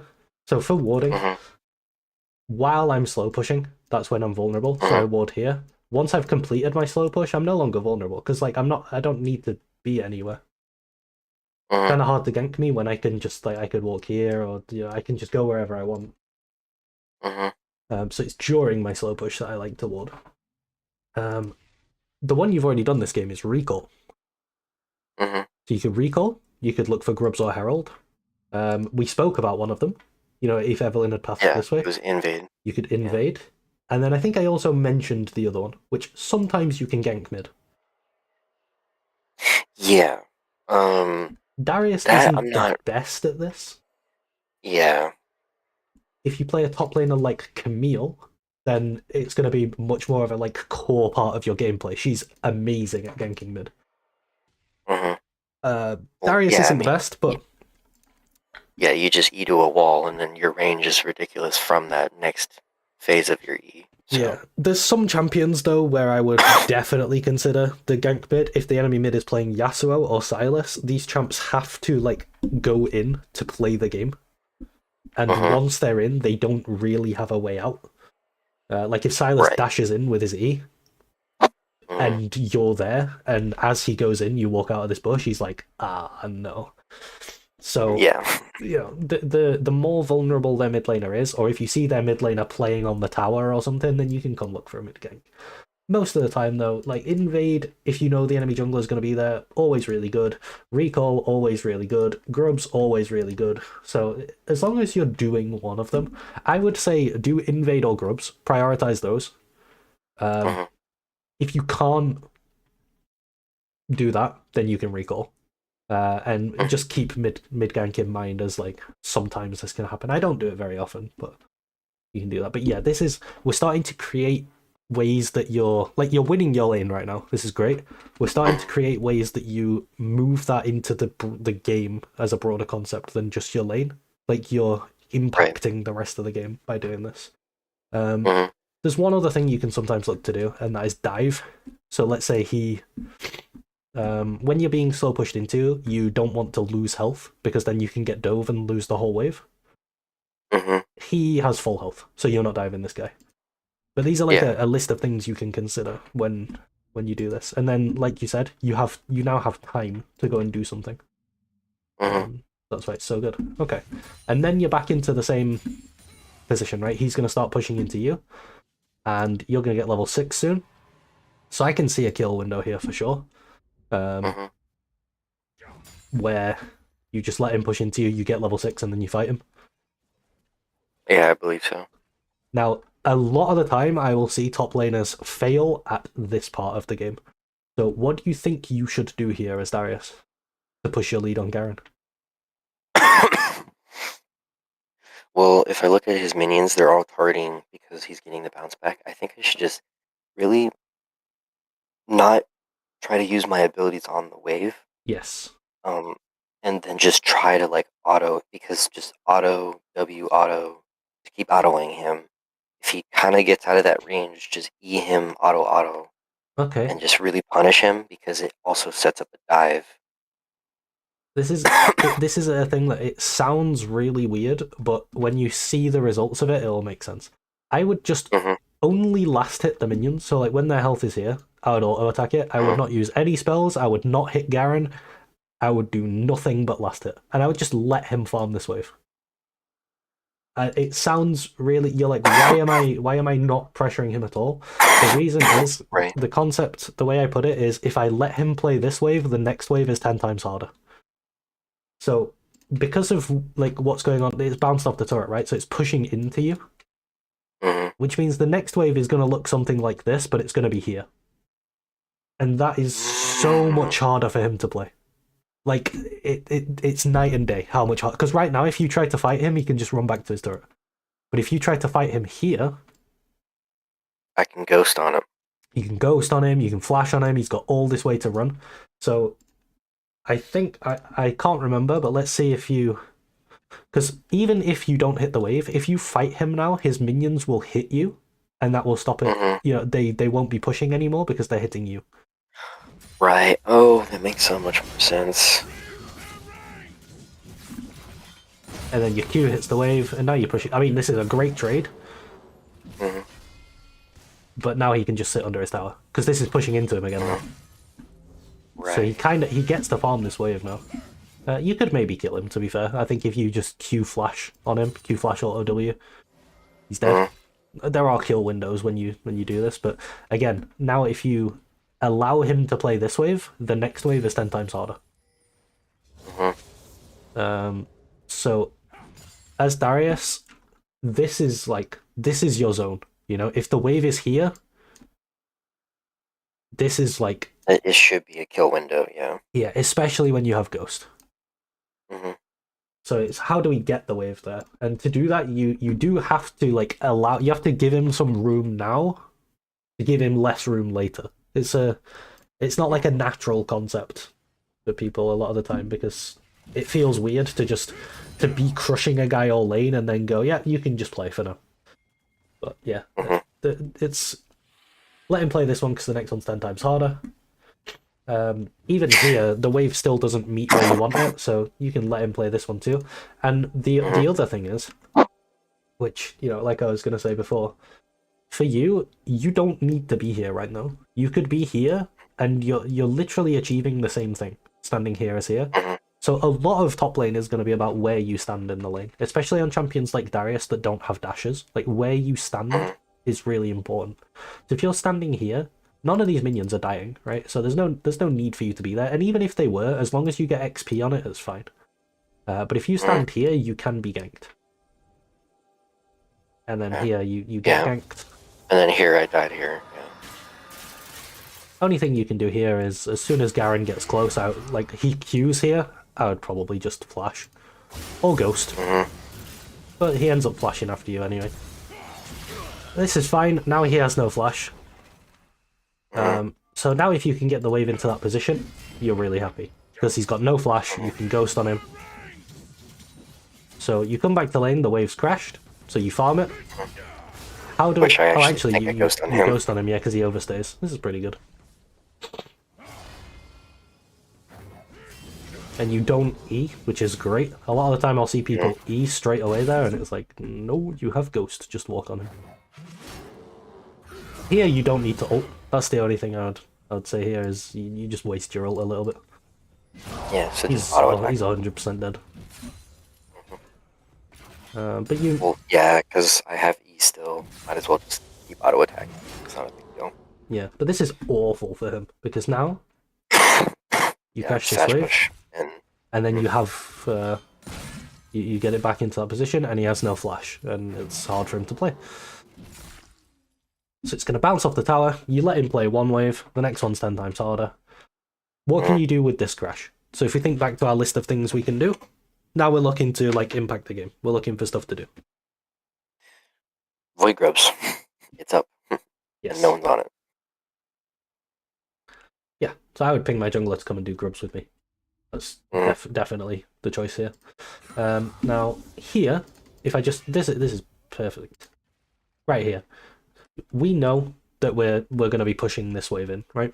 So this is the timer where I would ward here most games. Now, unfortunately for you, you're playing against Evelyn, so this doesn't actually do anything. Yeah. Sorry about that. Bless you. Thank you. So how do we adapt our warding against Evelyn? It's kind of awkward. Evelyn warding you have to do in advance. When is the only time you can see Evelyn? Unless you use a pink ward. You can also buy a pink ward and you can put the pink ward here and that works. But with a normal ward, you can't. So how do we ward against Evelyn with a normal ward? Oof. I mean, well, she only goes invisible when she doesn't use any abilities or auto attacks. Yep. So it would have to be somewhere near her camps where I can see her. Exactly right. That's perfect. So if you can ward Evelyn's camps, then you know where she is on the map, and then you know whether you can get ganked or not. So let's say there was a ward on this grump right now. You as Darius, you know, oh, okay, Evelyn's on her grump. I cannot get ganked. It's impossible for her to gank me. She's there. But if she's on like her Krugs, if she's on her Krugs, then you're like, okay, Evelyn could gank me. She's here. That's the only way you can use your normal wards against Evelyn. But you can still put a pink ward here. The difficulty is, can you defend it? Because if you can't, you're just giving gold to the enemy. But yeah, the right decision here is to get these grubs. It feels nice to hit the plates, but I would use plates more as a, if you have nothing else to do, I would get the plate. So more and more, yeah, I started to realize that in top lane. Like, at least when I started to understand lane state, I was just like, there's not really any point to like getting plates all that often. It's like a time when I would hit the plate is, let's say Fiora was on her red instead of her blue. Then all of a sudden she's not really available for grubs because she's on the other side of the map. But right here I could be spam pinging. Yeah, you could. Yeah, pinging as well, especially when your teammates don't know what they're doing. Pinging is really important. So if you pinged the grubs, there's every chance she might try and come and do them with you. And if you can win top so hard that you get 6 grubs is one of the highest like win rate objectives. Like 5 is fine, 4 is fine, 3 is meh. 6 is insane. Yeah. Because if you have just having 6 grubs, anytime anybody drops tempo anywhere, they lose everything. It's like you have to play such a clean, like tight game to win against 6 grubs. Yeah. So yeah, I'd definitely get that stacking up. Mm-hmm. Yeah, here I'm back. I feel like I... Yeah, okay. So what's the play here? What do we do? Just let him push. Let him push, but also this wave's quite big, so I would thin it a bit. Mm-hmm. I would thin it a little bit. I would probably queue the melees. Like, if you just queue these melees here, that's a pretty acceptable thing. Mm-hmm.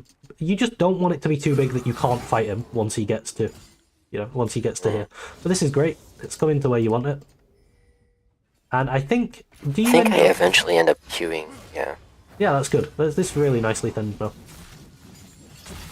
Nice, you pull him back in. Okay, here I would not stop fighting him. Like, you've got your passive up, I would just fight him. The other advantage to you fighting him is that he's actually managed to kill your wave, right? So this wave is going to crash, but how can you stop this crashing? Well, just walk up and kind of drop the aggro, so like... Yeah, you can drag the wave. Kind of just, yeah. But if you chase him up the lane, it will follow you. The creeps will follow you. If you just chase this guy up here, if he tries to fight you with this thing above his head, Yeah. he's an inter. Mm-hmm. So I would just chase this guy. I actually don't know. Do I? I don't have any sums up, but yeah, I could have just kept running at him. Definitely hold this. One thing you can do is you can just wiggle in and out of this bush really quickly, and they will keep like locking onto you, but then they can't hit you. And then they will lock onto you, but they can't hit you. And they don't move, but they don't hit you either. Oh, interesting. Okay. So you just manage to save some health. Kind of like that, but if you do it a bit quicker between them, you want to like... Yeah, so just like little spams. Yeah, like one of your clicks is here and one of your clicks is here, and you just do that over and over again. Okay. You just give it a go. I think you'll pick it up pretty quickly. It just works. But this is great. I would probably try to land a Q on this guy at some point. It's gonna break your freeze, but I think you need the health to be able to all in him. Just because Garen, you're getting dangerously close to his ult range. So he's just gonna stat check me then. Yeah.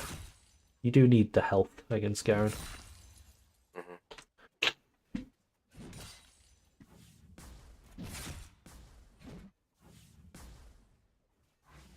But, he's leading all these minions.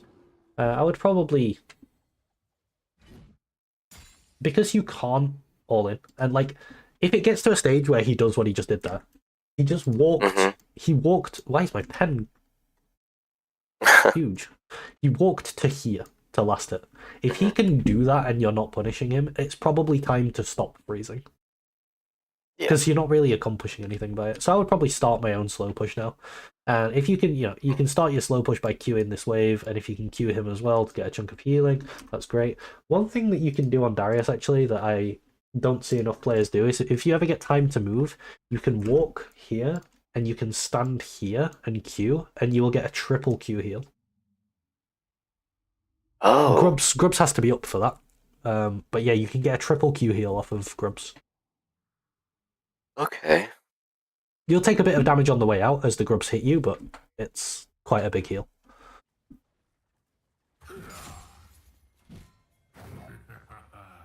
Now, if I'm... This is nice. So now you're slow pushing, right? So let's look at when we're going to look to trade with this guy. So... Okay. From here, when are we going to look to... What are we looking for? Like, when are we looking to hit him? For him to last hit a minion. Exactly. So we need to watch the health of his minions. So where's he going to go now? Where do you think his next click is? It's going to be either that corner minion, kind of like where I just hit. Yep. Or it's going to be the minion over right next to it. It's going to be one of these two. So he's probably going to stand here. So if you're stood... I mean, where you are is good, right? You can hit him with a Q when he walks in, and then you can look to extend the trade. So he will definitely walk up for the cannon. So what you can do is you could look to like Q him and the cannon here. Do you see the Q angle here? Yeah. And then after that, he's gonna just slide in. Yeah. Yeah. So if you were there ready for the cannon, And I again, could have here, gotten my health up. he's going to or walk up and maybe, auto this minion. So if you Q him as he goes for it, like Q now. Yeah. He actually missed the CS, but yeah. It's like you're watching the CS and you're trying to position yourself in the appropriate place to kill him when he goes for it. Or not kill him, but you're looking for a trade, right? Because as Darius, you can't really get into range of people. You have to already be there. So if you'd already, if you saw that he was hitting this minion and you walked up and you stand here, then when he tries to hit it again, you can trade with him.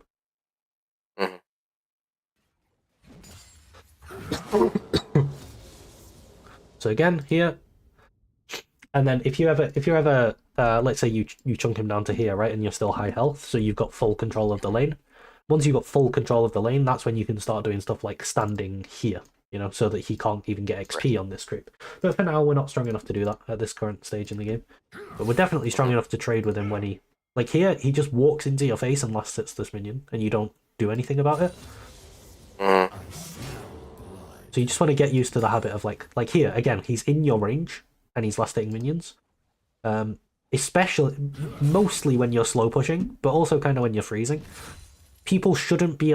Imagine like a circle around you. People shouldn't be allowed to walk into that circle without getting hurt. So, for example, right now, he should not be able to walk into this circle. That's a terrible circle. 1 second, let me try again. He should not be allowed to walk into this circle without being murdered. And he wants to get this minion, and that minion's in the circle. So that's good. Let's say this minion was the one he wanted to get, right? You would move this way so that this minion is in your circle. And then if he wants to get this minion, he has to go into your circle. That's kind of a visual way of imagining it. But yeah, you just want to pressure everything.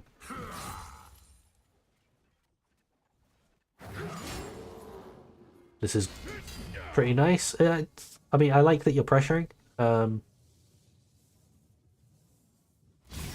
I think it's hard because of where the wave is to make this gank work, but I like the attempt. I think if you just let Fiora tank the tower as well, that's actually a pretty clean kill.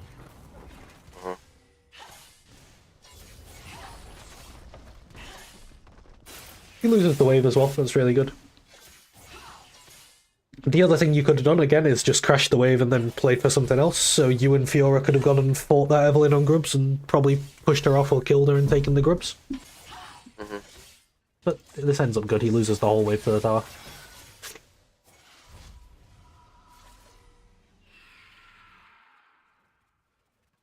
And it's very, like, rinse and repeat at this point, right? Now it's like, okay, it's pushing towards me, I'm going to try and break his crash, and then I'm going to try and freeze on him, and I'm going to try and kill him. The crash is already broken, it doesn't crash cleanly.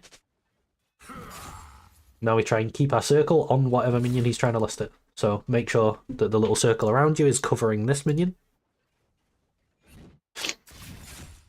See here, you're clicking...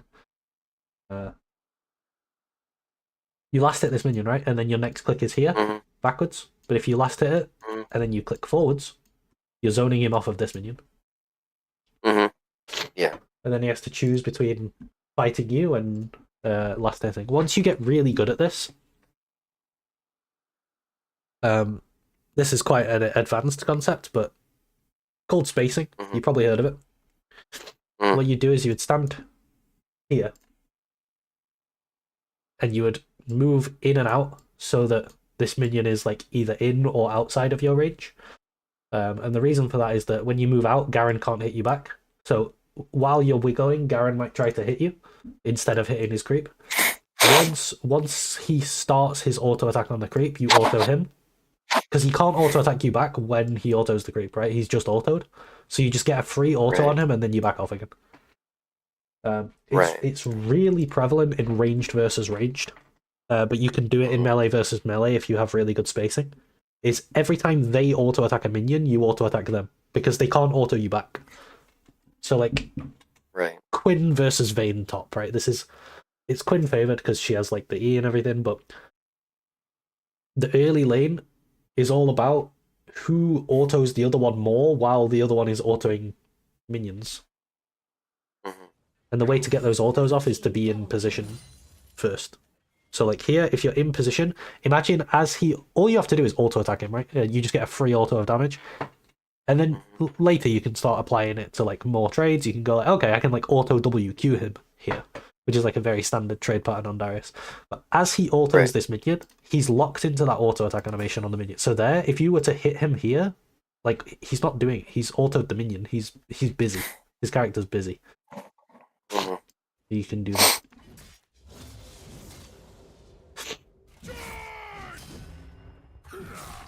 Okay, he manages to force this into the tower, that's fine. I would leave this minion alive, just because that will create a slow push instead of a neutral wave. Right, okay. Because your wave will catch here. Right, because that also gives me more... Yeah, that makes sense. Because now it's going to be up here. So now you probably actually need to ward now. Well, it doesn't do anything because you're against the Eve, right? But you get the point. If you're against a normal jungler, you'd ward. Because the wave, you're going to be playing the wave up here. If you let it catch, you'd be playing the wave down here and starting your slow push, and then you'd be a lot safer. Right. So now it's completely even. It's like playing level 1 again, right? You're just trying to find an advantage. And this is the case where like spacing is really important. And about like your timing for trades. So here, he's going to try to click this minion. Now, there's two things you can do. Well, you can either trade with him, or you can use the time when he's clicking this minion to click this minion. Or to queue them, or whatever. Just to, you're looking to try to last it when you're not getting hit yourself. This is pretty good from him. You walk up for the last hits and he immediately goes on you. And now you have to leave, otherwise you're going to get ulted. You actually have a... Wait, does the Garen thing put a mark on you with that skin when you're going to die to the ult? Is that a new thing? Actually, I don't know what the hell that is. Wait, what is that? He has the base Garen skin. Is that new? I've never seen this.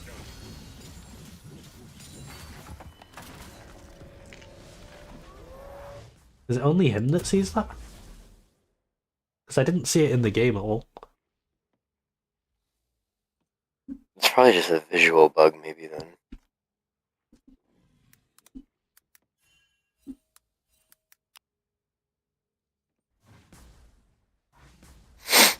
That's actually kind of weird. Let's continue onwards. Okay. Now we're slow pushing again. Fell a little bit behind off of for that recall.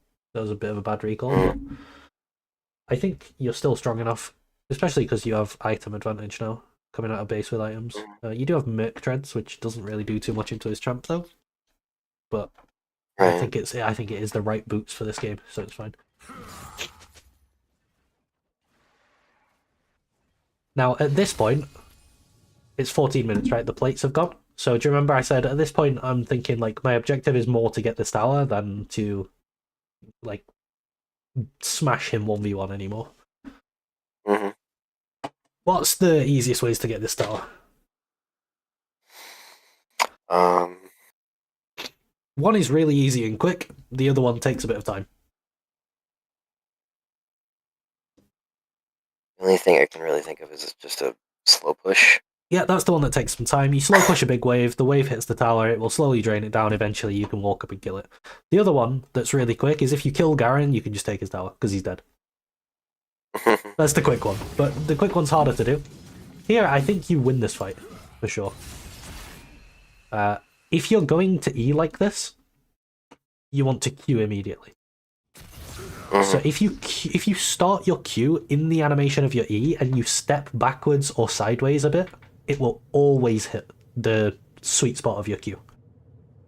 So EQ is a really nice combo. It's okay, you're winning this.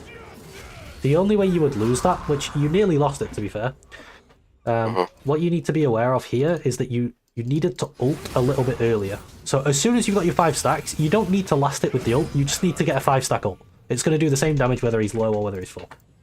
You've got your 5 stacks, you need to ult now, because what's going to happen is he's going to silence you. As soon as I see the Q animation here, I'm like, okay, I need to ult him. Because if he kills you before the silence ends, you don't get your ult off.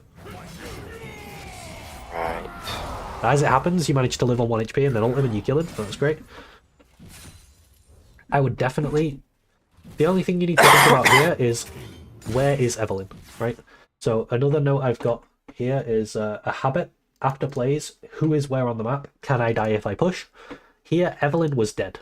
We knew she was dead. We saw she was dead. As you killed Garen, so you're like, okay, I can push. I would take the tower and then I would reset, and then you're really happy.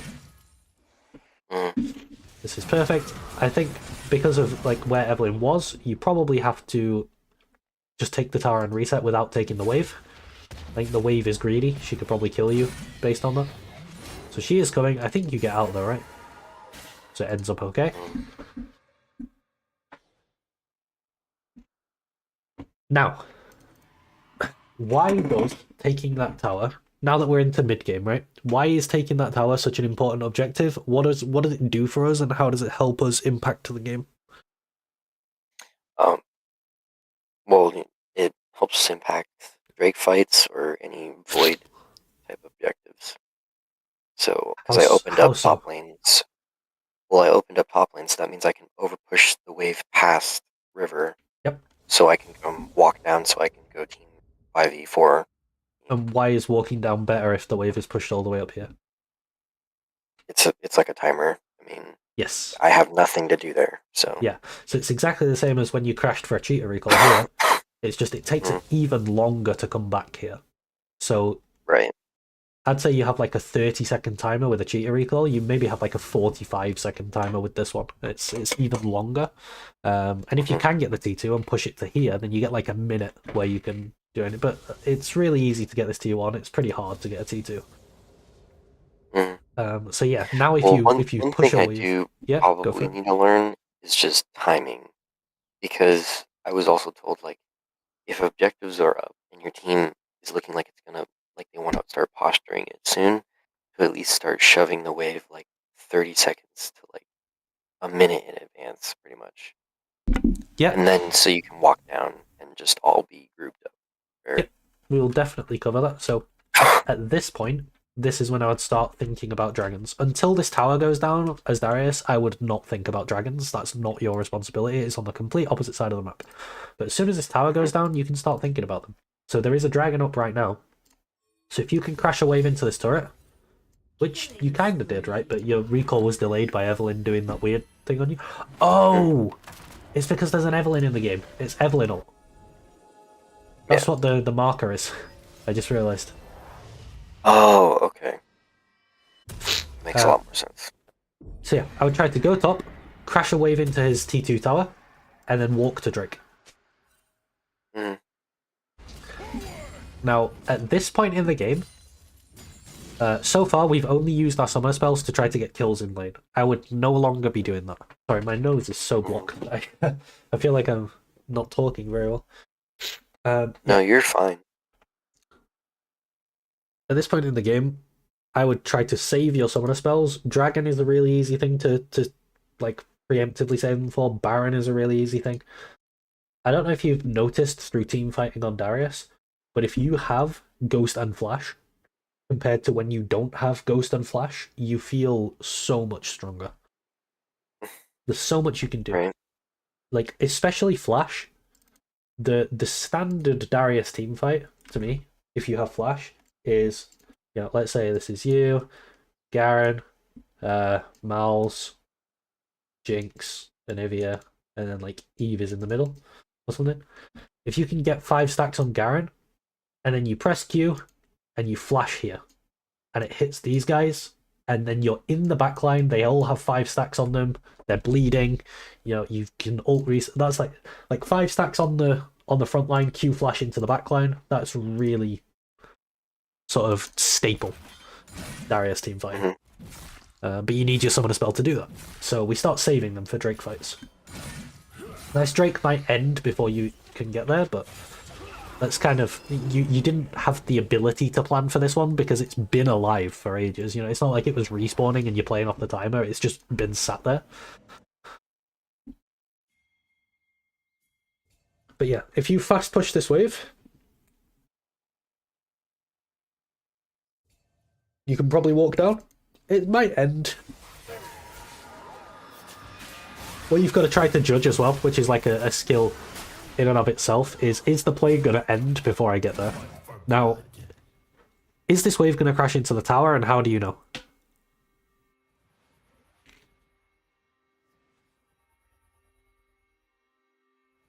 There's a very easy way for you to tell. Do you know what it is? Hello? Hmm. Oh, No, so I that's okay. personally, no, I actually don't. Okay, so what I do mentally is I look at the minimap and I look where my next wave is, and I look where this wave is, and I draw a halfway point between them.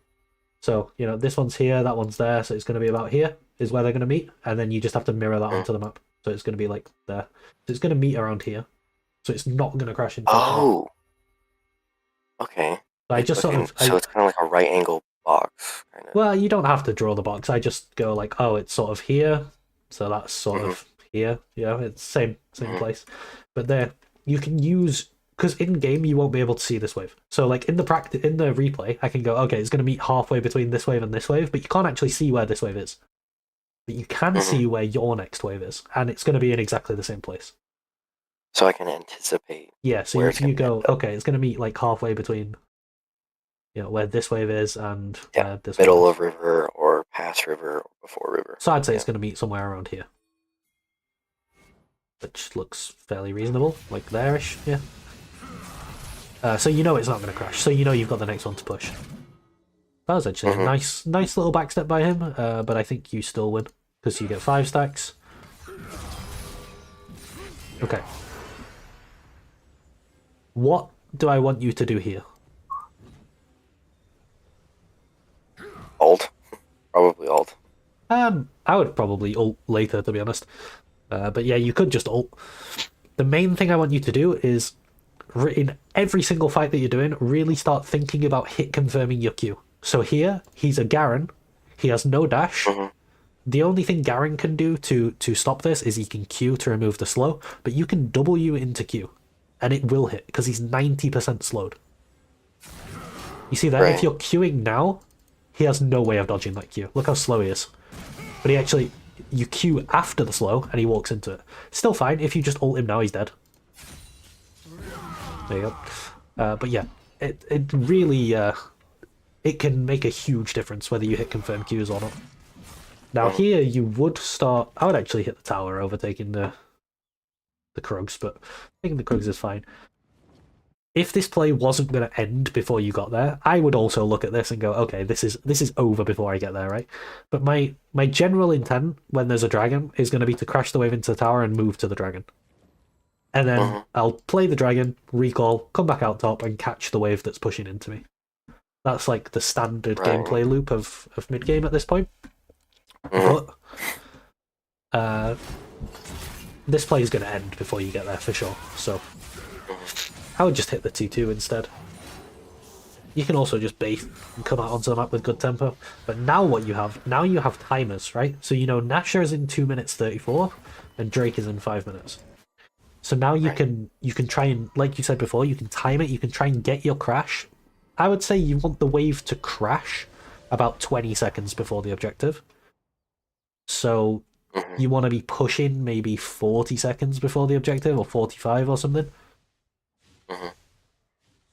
I'd say 20 seconds is long enough for you to walk down here and be there. 30 is a bit too long. You'll kind of be twiddling your thumbs for 10 seconds. But yeah. And then when you crash the waves, it's kind of back to what we were doing in lane, right? You crash the waves. So here you felt, it seemed like you felt stuck in game because you're pushing the waves in, right? But you can't take the tower because Malzahar's defending it. So here's where I want to get into a concept that I've been telling a lot of my clients.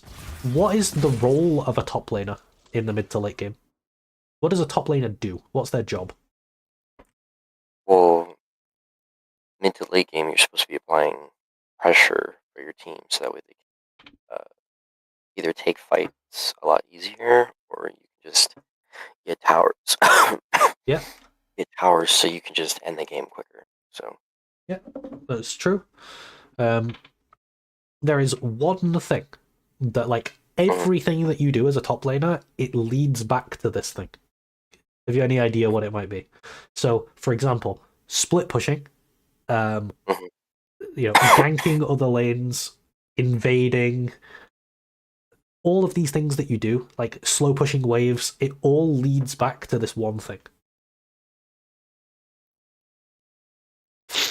I can't think of it. No, it's okay. It's kind of like an abstract concept. Just like to get the cogs in your brain turning. So it's creating numbers advantages, right? So if you push this wave in here and Malzahar comes to defend it, you can move. Okay? And then you've got a 5v4 here. You've created a numbers advantage. If you push this wave in and nobody comes to defend this, it's 1v0. So you've got a numbers advantage here.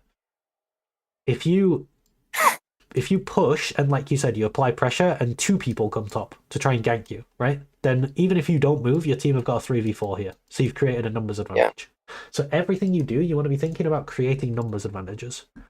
So in this spot, I think the best way you can do that is by, when you push this wave in, right? Malzahar, he needs to farm. He can't just go ARAM right now. Like he does need to farm minions. So he's kind of locked to top lane right now. But you're not, because you've pushed. So you can go mid, and like what I would be looking at is probably this tower. So this tower's low, it's a T2, gives a lot of gold, doesn't give as much as the side lanes for some reason. I think these are 700 and this one's only 500, I don't know why, but that's the way it is. But let's say you have, you know, Zed Fiora versus, who do we have here? Jinx and Ivia. Okay, maybe Zed Fiora versus Jinx and Ivia, they can't take this tower. But if you make it Darius Zed Fiora, all of a sudden they can take this tower, right? And then, yeah, maybe Evelyn comes to help, okay? But then now we have Ashe Teemo versus Garen. This is a 2v1. So by Evelyn coming here, she's not going there. You know, it's just... It's kind of like a stalemate. All of this is just because Malzahar is locked here. So they have one player who cannot do anything. Right. And every time you crash that wave, that happens. Or it should happen, because if it doesn't happen, you just take the T2. Right. If no one comes to defend, you just take this and you get 700 gold and you go, thank you very much. Also, now I can push even deeper and my roam timers are even longer. And if you don't defend the next time, you lose an inhib. It starts to get really scary for them. But yeah. Instead of recalling, you could have come down here. Imagine this fight, but you see where this little infernal cinder is? Imagine this fight, but you are there. Like, they are doomed. Yeah. So at this point in the game, it's very much like a try to connect with your team or make multiple people come top against you so that your team have an advantage naturally. Right. And it's just going to repeat like that. So all the time, we can just fast forward through this bit. It's just going to repeat like that until an objective comes up. So like a dragon. Now Baron is probably not going to get started on spawn by either team unless they're really strong. Godlike. So yeah. The next thing I'm looking at is this dragon in 1 minute 50. Now, let's say you're playing for this dragon, right? And the bot lane wave is you need to push it. You can do that, right? You can push the wave and you can just go straight back to dragon. It's here. So the wave you need to sort... I call top lane like the janitor role a lot of the time because you have to go and sort out these side lanes, like clean them up so that they're ready for stuff. The wave that you need to janitor this for dragon is going to be top lane. You need to get that in position so that it's like sorted out because you're not going to be able to do it once you're here. It's the other side of the map. So, you know, about 45 seconds until Drake spawns. So a minute from now, you need to start that push so that it crashes about 20 seconds away from Drake and then you can walk down here. The timings, again, you don't have to be exact with them. You know, let's say you're 5 seconds late, right? Your team should, if you ping that you're on your way, a lot of the time your team is going to wait 5 seconds for you. Like, it's 5 seconds. Right. If they don't, they're just griefing. But ideally, you want to do that on time. So I would base and go top here, definitely. And the reason I would base and go top, I mean, this is cool. I like that you're looking for little sneaky plays like this. You could even, you know, you could ghost on these guys when they step up, kill them, and then base and go top and then run Drake. But yeah, I would want this wave to be in position to be able to play this Drake. At this point, I think, you know, you just ghost in and you fight them, right? At this point, if you kill these guys, I think you just get you just commit to getting the Drake. I think it's too late to really go top at this point, because the Drake is now 40 seconds away. You'd have to get all the way across the map, push, get all the way back across. Yeah, pushing mid instead is a good shout. Ideally, you want all of your lanes pushed, but the enemy team are also trying to get all of their lanes pushed, so a lot of the time it's kind of a battle. You do have time to reset and get your health back, though, for the Drake, which I would probably say to do. And you have Flash, which is great. You don't have Ghost, you just used it to get those kills there, that's fine. You have Flash, that's the big one. You can get your 5 stacks on Garen and you can flash into the backline. I would definitely get the reset in here, because the dragon is spawning imminently. Right. Just going to take a 2-minute break, and then I will be back and we'll go into late game stuff. Everything makes sense so far for early and mid game? No, yeah, 110%, yeah. Awesome. I'm bored with this. I'll ask you if there's anything you want me to go over again when I get to the end of my notes. So I've got a lot of things in my notepad, so I'm going through them one by one. Right, I'll be back in just 2 minutes. Alright.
Hello, sorry about that. Right. Yeah, no problem at all. Okay. Let me check my notepad. Oh, okay, yeah. So, I mentioned in the game, when ahead, go red with the trinket, right? Yeah. Why do you think that's so good when you're ahead? Well, I mean, I heard you earlier saying, like, if I'm going to be going for those cheesy plays, I can just sit in Evelyn's jungle or just practically anywhere and just exactly. I get a kill or burn a flash or something. When you're behind, I think they are cheesy plays, because you should be like getting your waves and stuff. You're probably being pushed in. When you're ahead, though, you know, if you're pushing this wave onto the tower and then you're looking to come somewhere else, right? And as you run through this jungle, you use your red trinket. So now you know they don't have vision here, here, or here. How does the enemy approach their own jungle here if they know that a Darius has just left top lane and they can't see anywhere? I mean, they would have to have blue ward. Yeah, exactly. You start demanding them to use their blue wards, and that's like a limited resource, right? So it gets really scary for them. Or if they have like a skill shot, I mean, they can just kind of throw it in the bush, I guess. And the other thing is, you push this in, right? And then just the nature of you disappearing and they can't see. If they assume you're here, how can they ever push mid? Because you just walk behind them. I can just wrap around and ghost and do whatever, yeah. So red gives you so much pressure when you're ahead like this, when you can push the wave in and then be in their jungle. This is kind of scary because your health's just too low to play this wave. That's the only thing. Like, you're way stronger than him, you beat him in every fight, except you're 2 HP, so you die. That's fine. It happens.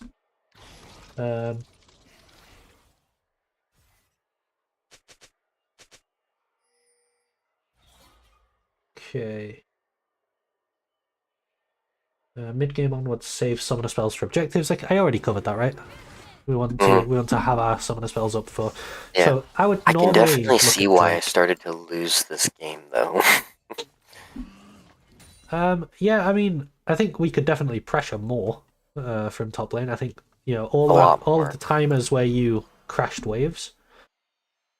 I I kind of think just, yeah. the good thing is I didn't have to teach you how to play your waves. Like you were just doing that correctly, which is great. So it was more a case of like once you've done it, you're not capitalizing it on enough, rather than you doing the wrong thing. Mhm. So I'd more for you. I actually don't think laning was too bad. There's these, like when you're about where you're positioning in the lane and pressuring. There's that stuff. Mhm. But your actual philosophy on how to play the lane looked fine. Your creep score is more than high enough for the skill bracket you're in, which is great. It's about connecting more with your team and being more present around the map, mostly. Yeah. Yeah. Well, the more and more I realize it is just that I'm just like seeing this kill counter. I know kills aren't really anything, but like just seeing this kill counter, but then I'm also looking at our gold compared to their gold, and I'm just seeing it just go up slowly and slowly and slowly, kind of get closer to what our gold is. Yeah. Oh, that's because shutdowns are in the game as well, which is kind of annoying. Okay.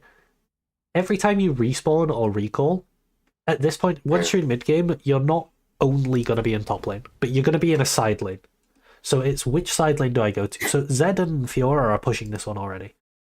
So I would go to this one and push, because Jinx is pushing this one, nobody on your team's pushing it back, so I would go and push this side lane.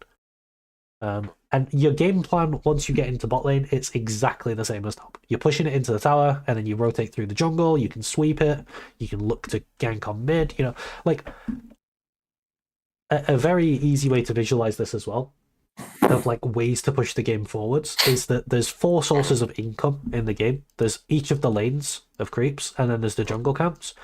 If you're Darius and you're pushing every wave into this turret and you can just stand here, how can Evelyn ever farm these camps? Like, she just can't. So all of a sudden, just by you winning this lane, if you want to take them or your jungle wants to come and take them, it's like instead of you both having 4 resource things, you have 4.5 and they have 3.5. So just off of that alone, like, you don't have to push the lane.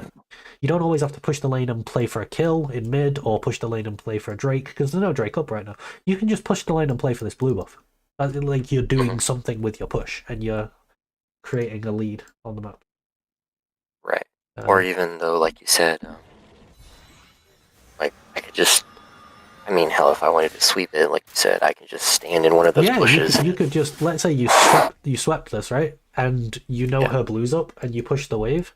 Especially in this, I'd say the higher you get, the less likely this is gonna work. But in this elo, it'll work for sure. You push the wave in, and you just walk in here, and you just stand here and sweep it. And at some point, eventually you'll have to come back to catch your wave again. But for now, Evelyn will probably just face check into you to try and kill her blue buff, and you just kill her. That'll happen a lot. Targeting the jungler is really good. Yeah, which means that she either has to burn a flash or maybe an R just to escape. Yes. Which is a high advantage. And then you probably get her blue as well. Yeah. So yeah, it's just like, we're just doing stuff, We're pushing waves and we're doing stuff. This I don't know what they were doing. I don't know what they were doing. I don't know. Your teammates will do weird things, and you just have to sort of accept it and be like, okay. I tend to... There was a debate in the coaching scene a while ago where 2 prominent coaches... one was... What's his name? The guy from Broken by Concept. The Australian guy. Oh, I know who you're talking about, because I've actually I cannot remember his name for the life of me.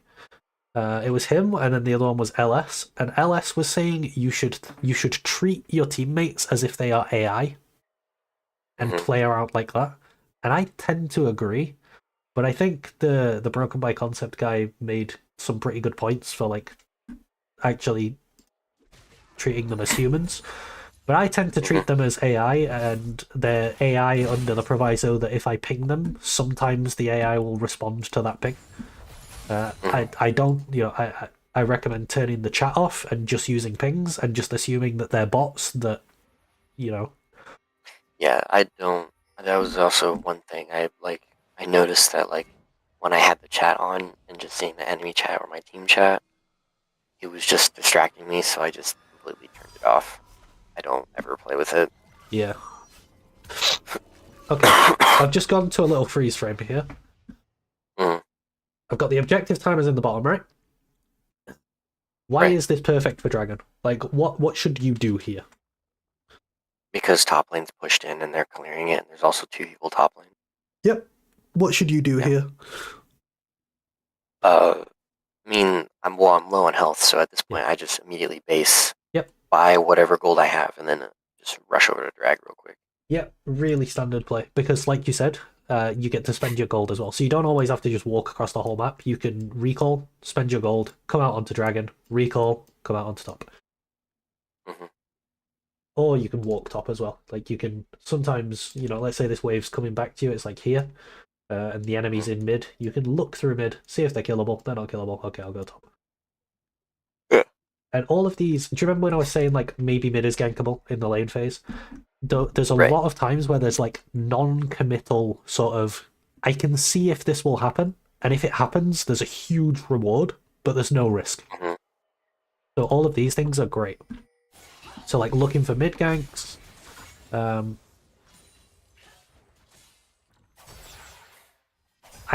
wouldn't, a lot of the time, I wouldn't go straight to Dragon here. I would reset, and I would run into mid lane, and I would push the mid lane so that they also have to respond to this instead of doing the Dragon. Yeah, so it gives us just a tiny buffer. Yeah, but also a lot of the time what's going to happen is people won't respect the numbers advantage of you coming, like, a lot of the time your team will be in mid, right? Mm-hmm. And their team will be in mid. And someone from their team will go top to catch the wave. And you will arrive here, and you'll have this numbers advantage, and they won't respect it, and you'll kill them. This happens quite often. Even in high elo? Even in high elo. It happens in my games. Wow. All the time. Me and my mid laner both do this. We push the side lane, we reset, we walk mid, and we just see if someone gets caught out. It's really easy as well. You know, like here you have an Ashe, right? Now your Ashe might not do this, but if you walk mid and someone walks top and Ashe just arrows them, like you just kill them. Right. Well, yeah. Okay. So like, well, actually that's a perfect question because one of my duos is actually a mid laner. Okay.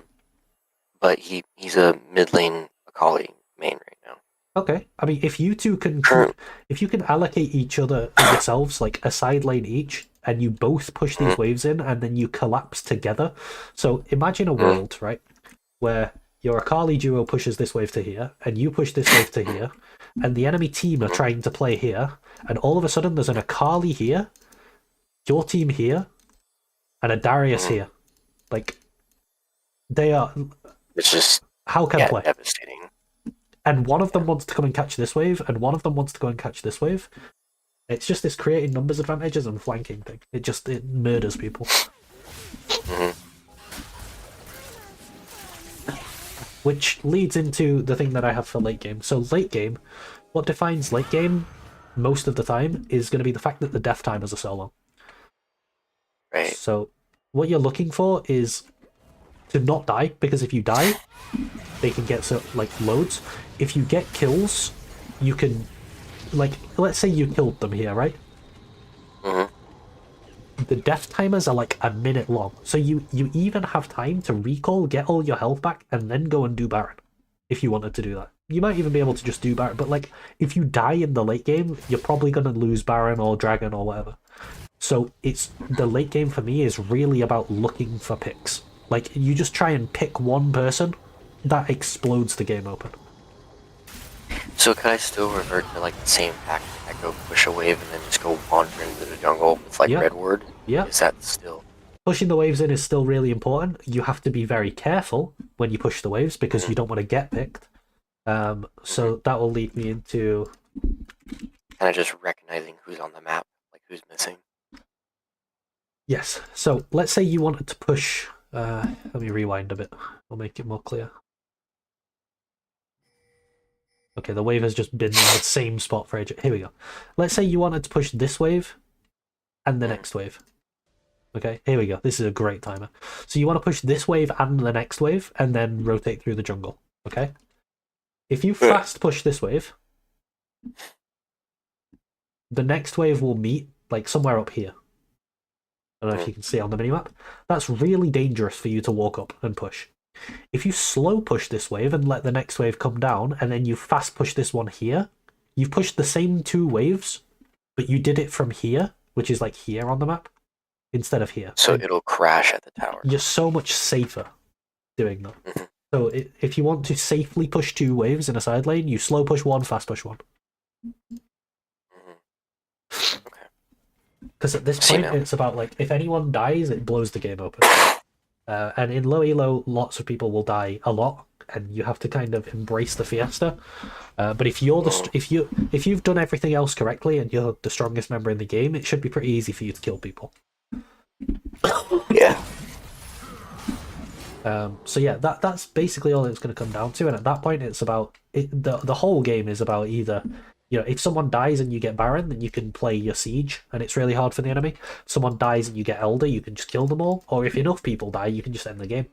Because the death timers are so long that like that's the last thing I have on my list. So before we play another game, is there anything you want me to go over again? I mean, pretty much like. I mean, I'm assuming this next game you're actually going to be coaching me, and I'm not. I will be trying to walk you through these things as they come up. Yeah. Yeah. Okay. So then, at that point, yeah, it's just like I know I hear what you're saying, and then now I want to actually like physically like you tell me like, all right, we should be looking for this, and I'm like, Yep. okay, Let's go for it. it's kind of like developing habits. All right, let's go. Ready? Get it. All right. Stream it. Yes, please. I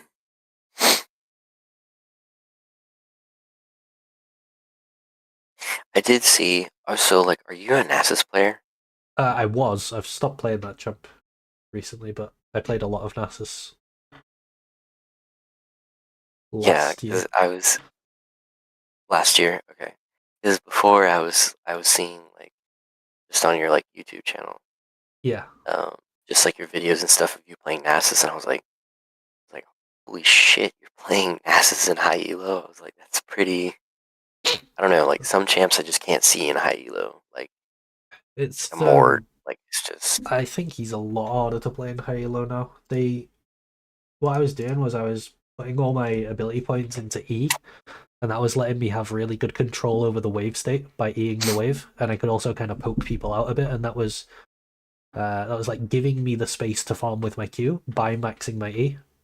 So I was finding that even though my Q had a longer cooldown, I was getting more stacks because I was creating space with my E, like putting the wave in good positions and, you know, like poking people out of lane. So I was actually getting more stacks, even though it had a longer cooldown. But now they've nerfed maxing E so hard that there's never a reason to max E.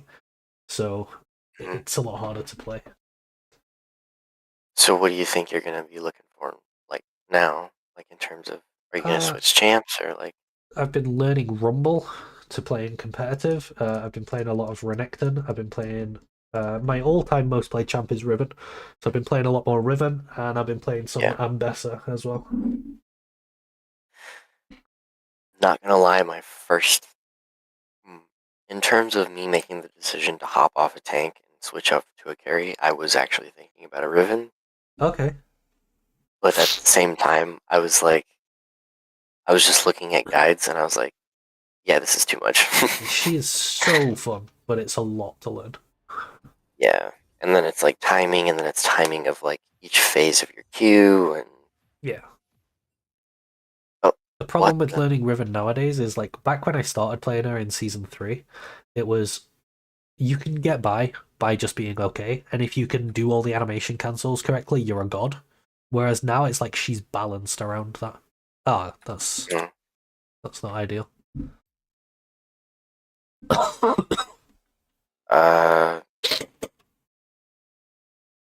Well, this sucks. Yeah. See if he says yes. Hopefully he does. If not, I would probably say dodge and go up again. Yeah. Just say no. I don't know if you are or not, but just lie. I'm not. Yeah. I'm really not. Oh, okay. Nice. Yeah, awesome.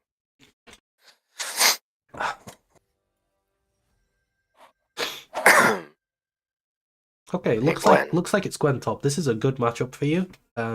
You just have to like the positioning thing that I was talking about, where you're standing, is really important. Right. Because For my what you want ruins. is you want to W her and start trading with her, and then when she dashes out, you pull her back in. Right. Yeah. Your Well, runes one look thing I fine. was also, yeah, because I was like, do I go scaling ruins or? I would take the page, the thing you have on the left. I would take that every game. And then there's two things you can go in the off tree. There is resolve, which is what you have here. I would normally go. I would decide whether to go resolve or not based on if I need bone plating or second wind. So versus range top, you need second wind. Versus some champs, you need bone plating. It's really good against Gwen because it does the next 3 hits, and her Q is a multi hit, so it Really reduces just the nerfs her damage. Q. Yeah, yeah. Yeah. If not, the other page you can take is Celerity and Nimbus Cloak, which is like the movement speed. Yeah. Movement speed. Yeah. You can do either versus Gwen. Actually, It's safer to take Resolve, but you can punish harder on her mistakes if you take Sorcery. right. Probably. Actually, yeah, I do remember that because Darius player EU back in like season 13, where he ran, I believe it was Stridebreaker, Phantom Dancer to Deadman's, and he was just egregiously fast for like Yeah, no reason. yeah. Move speed's one of his best stats because when you have no dashes, move speed value just goes through the roof. Mhm. I didn't see who most of our. Okay, so this is definitely going to be a Merc Treads game.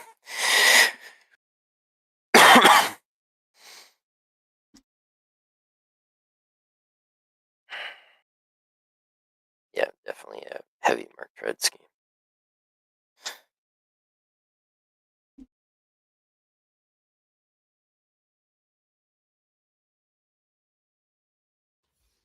So first thing would be level ones. I would Mm, I would go for the same level one you did um, last game. mm.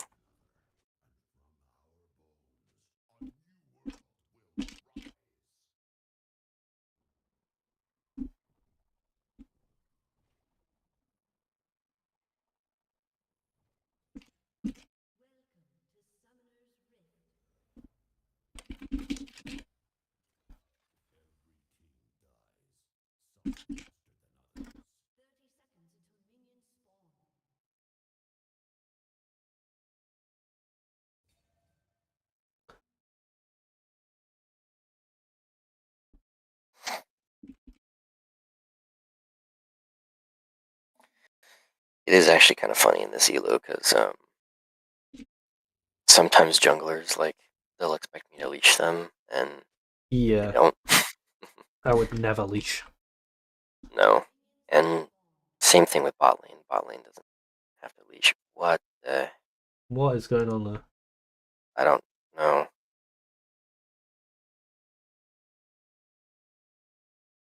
That's not a. Wait, I'm so confused. Are they trying to? Are they invading? No, she's mid though.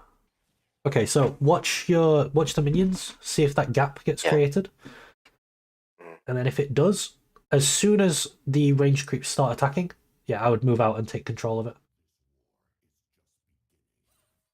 Or just auto, yeah, just take the fight. You win this hard. Oh, you cancelled an auto attack, but it doesn't matter. You win anyway. She does. If you didn't cancel that auto, you wouldn't die, but that's fine. The wave state's really good for you. Get a longsword.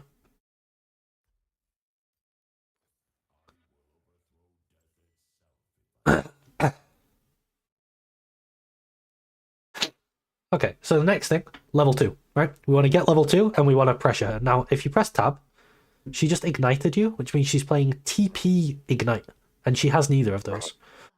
As soon as you're strong enough to fight her, she cannot escape you. Just go for it. You have Flash and Ghost. So you can, like, against champs that don't run Flash, you can just flash on their head. You have to be really careful here, though. You don't want to lose health while you're level 1 and she's level 2. So I'd let her crash this. Start your slow push. And then once you get your level 3, look for a fight on her.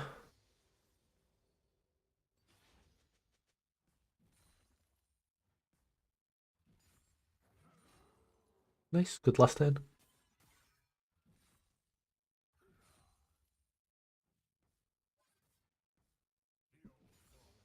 Okay, so now that you're level 3, I think you can probably, like, if she gives you room, you can probably just flash W her and then ghost on her and just run her down. And then pull her back into your queue if she tries to dash out.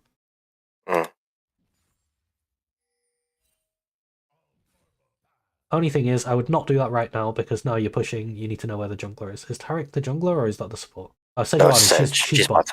Yeah. So you can, yep, nice. Ghost. Pull her back in when she gets distance. Nice. No flash versus Darius, lol. So yeah, that's something we didn't cover last game because the enemy had flash. If they don't have flash, you can just flash on their head like that. A lot of the time it feels natural to engage on them and then flash after them. People really don't expect you to just flash on their head, but it works. Right. So here Sedge was bot side. Yeah. I'm below half health, so there's not really any reason to stay. Yeah. There's nothing really for you to do. Should I be looking for stride? I would get boots and 2 longswords. Okay. Press tab for me. Yeah, triple range champ. I would probably go stride breaker. Oh no, wait, it's double range champ. They have a melee support. You could go Triforce, but I like stride breaker. Yeah. Gwen's kind of slippery too, so. Right. Oops, it's sticking to her. Okay, so what are we looking to do off of this wave? Just let her take the wave. So, actually no, because I don't have any sums. So thin. Yeah. Thin it, yeah. If they trade on you like that, you can always trade back. You don't have to back off. Yeah. Since you took that bad trade and didn't trade back, I would probably let her crash now and then just play your own slow push. You don't have to break her crash every time, but you're looking to see if you can. Yeah.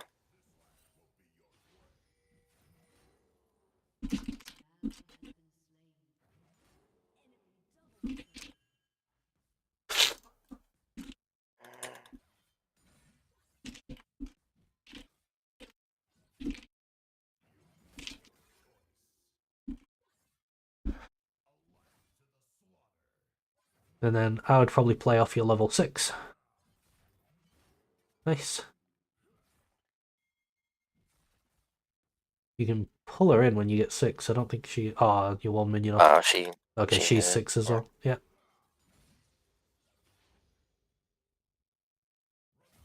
Yeah, here I kind of have to, like...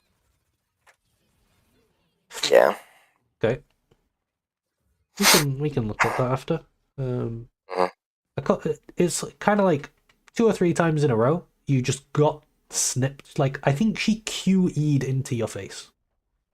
Yeah. Which her E is the only thing stopping you from going on her. So if she QEs into your face, you just go on her. Yeah. Right, because she has no sums to get away. Yes, exactly. Yeah. So there's quite a few champs like that where they can do a lot of damage to you, but if they do it, like if they go in, if they use the spell to go in, they just can't get out. So one of them is Riven, right? If Riven E's into Darius, most of the time she's losing. She wants to like Q in and then trade and then E out. So here, should I be looking to fast push or no? No, I would slow push, control the space, so make sure that minion is in your circle, and if she tries to get the minion, you kill her. So she should get none of these minions until this wave crashes into the tower.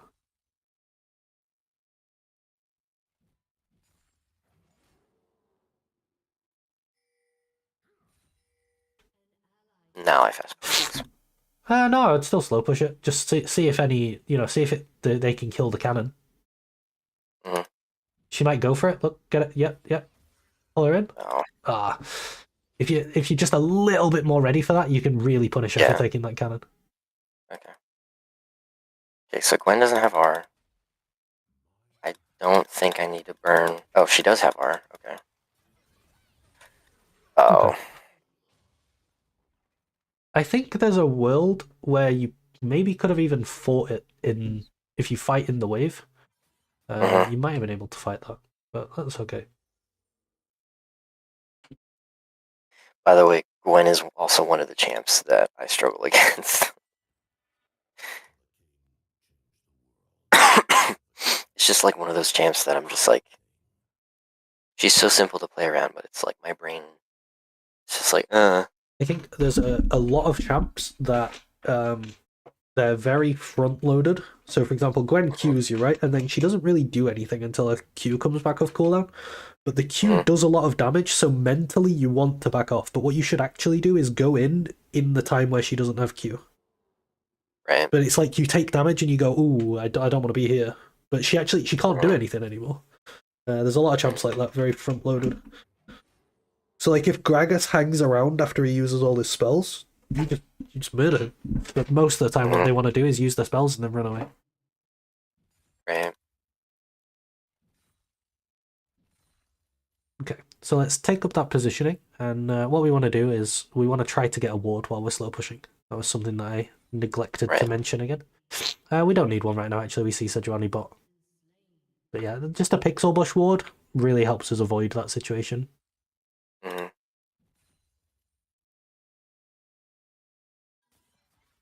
Okay, no E. If she walks up for that CS, she's dead. Yeah, there you go. There you go. You just pressure her off that. Now you've crashed the wave. Okay, now let's go see what we can do. I would probably go... You don't want to recall. There's no grubs. Mid gank looks maybe doable. I would probably go and ward the top side. Because Sejuani was just bot, so she might be in her top side jungle. Maybe you can go and kill her. I'm going to place it right there just so I can see it. Good ward. Oh. Spots both camps. He got solo killed, so, not too much you could do about that. Right. Now, she's been trying to QE you, right? To, like, jump on you and snip you. If you sidestep it and then just go on her, she's doomed. Yeah. So if you get a feeling for when she's going to do it and you move sideways... you don't even have to dodge the whole Q, just so the center bit doesn't hit you. And then you immediately trade with her. Okay. Yeah. So she didn't E that time, she managed to just walk up. If she tries to just walk up, I think you just Q her back and you trade Qs. Okay, there you go. Okay, there's a Taric here. Okay. Oh, shit. Yeah, I'm just dead. Okay. I guess there's a Taric in your lane.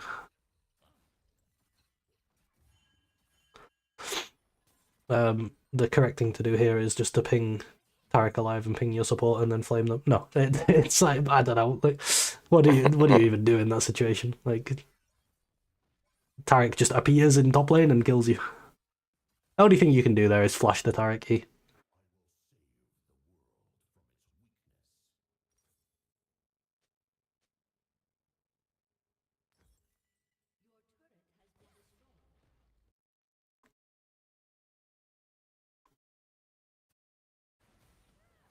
There's no way your bot dies while Taric is top, surely. Yeah. Surely.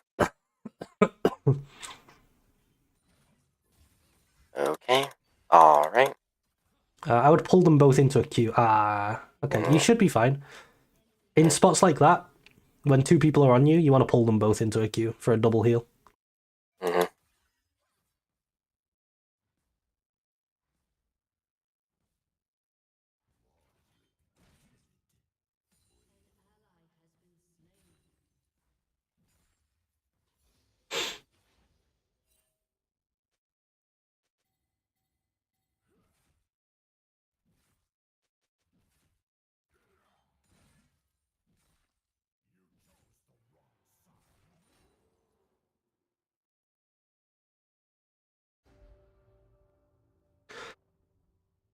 It looks like this is one of the games where you have to make no mistakes to win. You will get games like this. You'll get games that are just not winnable. You'll get games that are free wins. You'll get games that are close, and then you'll get games where, like, the ones that matter are the ones like this, where if you play perfectly, you can win. But you don't, because your team's getting shafted, you don't really have the room to make mistakes. Yeah. And these are the ones where you'll really feel it when you... like, it feels so good to carry these games. They're the ones, like, that you live for. It's like, okay, yeah.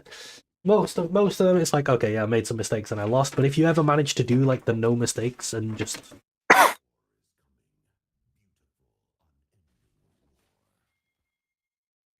carry it, it feels amazing.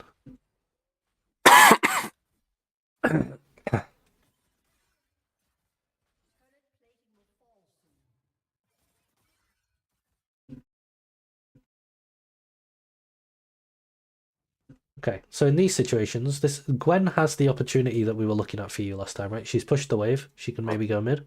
So what you have to do is ping your teammates that she's missing, and then you have to try to minimize how long she can be away for. So if you push, she wants to come back. Could have pinged a little bit earlier, but also like he has to respect her move. But I don't think people quite understand the concept at this stage. Should I be pushing here? I don't... Yeah, I would just take this wave and then recall in the bush. Ideally, as well, when that's happening, you can... because you're just fighting minions in your lane, you're not actually doing anything, you can watch Gwen and see what she uses. Because if she comes back to lane with no ult, no ignite, all of a sudden that's playable for you. But as it stands, we don't actually know what she has. Right. Oh wait, no, my ward is still there.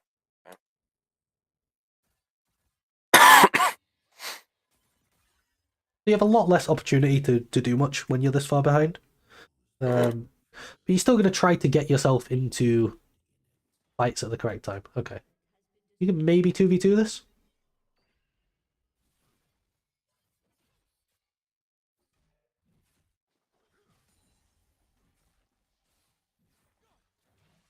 You can't 2v3 it, though. But, you know, I'd be happy with this. I'm like, yeah, numbers advantage. Did it. There's 3 people in top lane right now. So anytime, like when you got ganked by Taric, right? If you lived, that's great for you. Because you created a numbers advantage top, and they didn't kill you. You may have to drop this tower. Yeah. Yeah, I have to. I would make sure, I would kill that Herald on its way into the tower. If you can queue it on its way in so it doesn't charge. That's really important. Nice.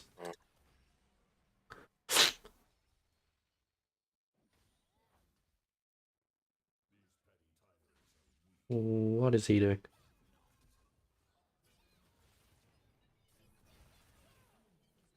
Okay. I think he's blind or he's in like a car accident or something. I don't know what's wrong with that guy, but happens.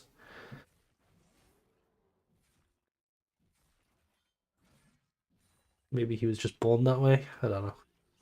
Maybe he was just born. There's some sort of deficiency though. Maybe he needs like multivitamins. I don't know. He needs something. But this is what I do, right? This is how I get on a 5 every game. When I say stuff like that, I say them out loud, or I say them in Discord to my duo, but I don't type them in the game. So I can be really, really toxic, and Riot don't care. Because I'm just not doing it in the game. and get everything off my chest, feel fine, not get banned, get my honor level 5 skin at the end of the year.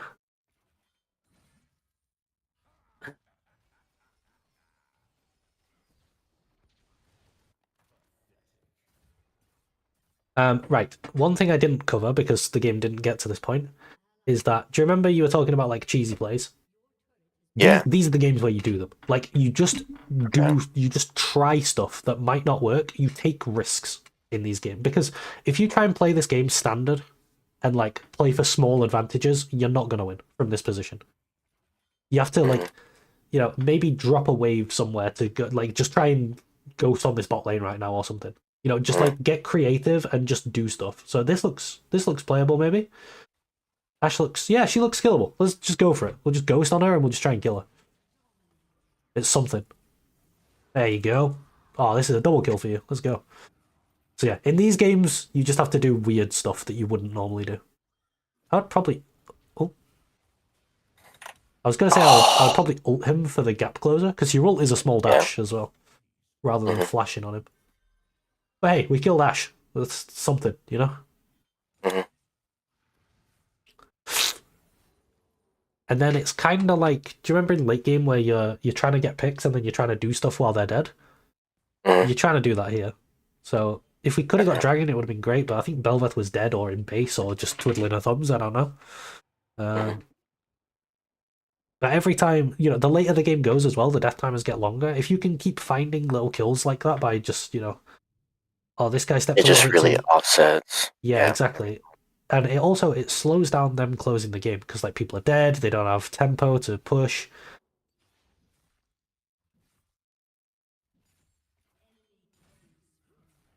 I mean, your mid jungle are absolutely running it. Your bot are like reasonable. I don't expect too much from lower rank player, but your mid bot are absolutely sending it. Not mid bot, mid jungle.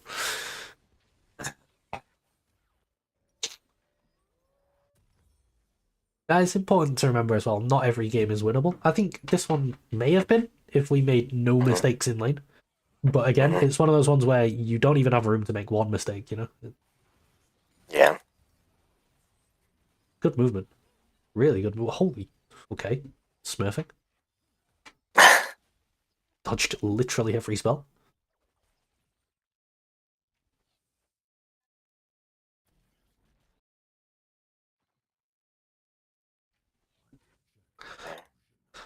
So that's gone.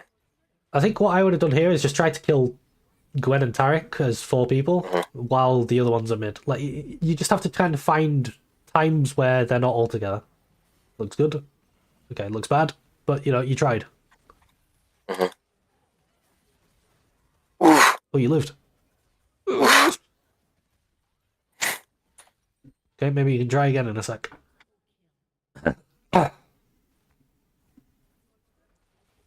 Oh, no, it's over. It is. Looks like it's over. Over, yeah. But these games happen too, and it's important to...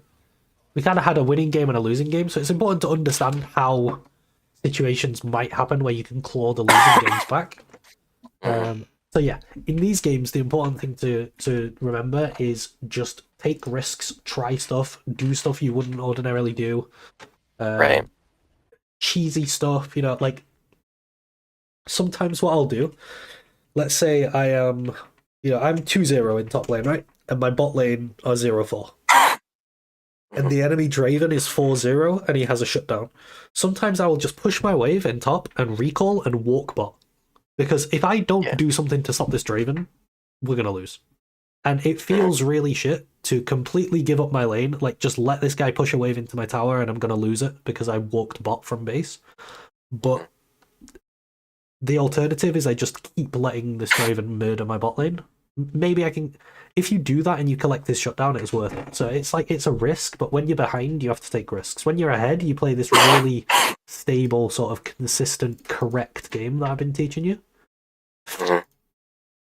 And when you're behind, you don't. You take some risks. So I think what we should do, anyway, is look at your laning phase there, because there's still a lot to learn from that. No, 100%. Let me jump into that.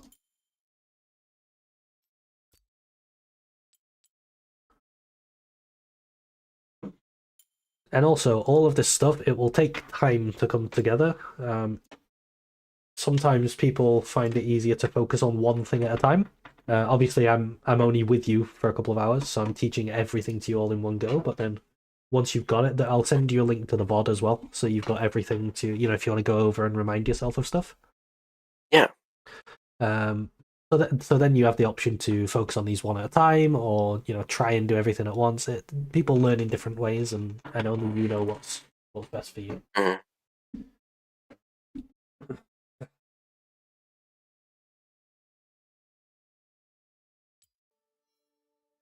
So let's review this lane phase, and then I have to go back into work again. Yay!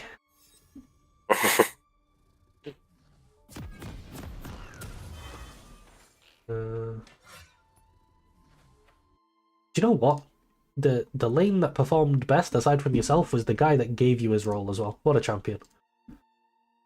It wasn't even him that, like, it was the mid and jungle. Yeah. Crazy. Okay. I think so. First thing, you're level 1. I think you could just move out a little bit faster. And then there was a slight mechanical issue, right? But aside from that, it works. So if you start moving out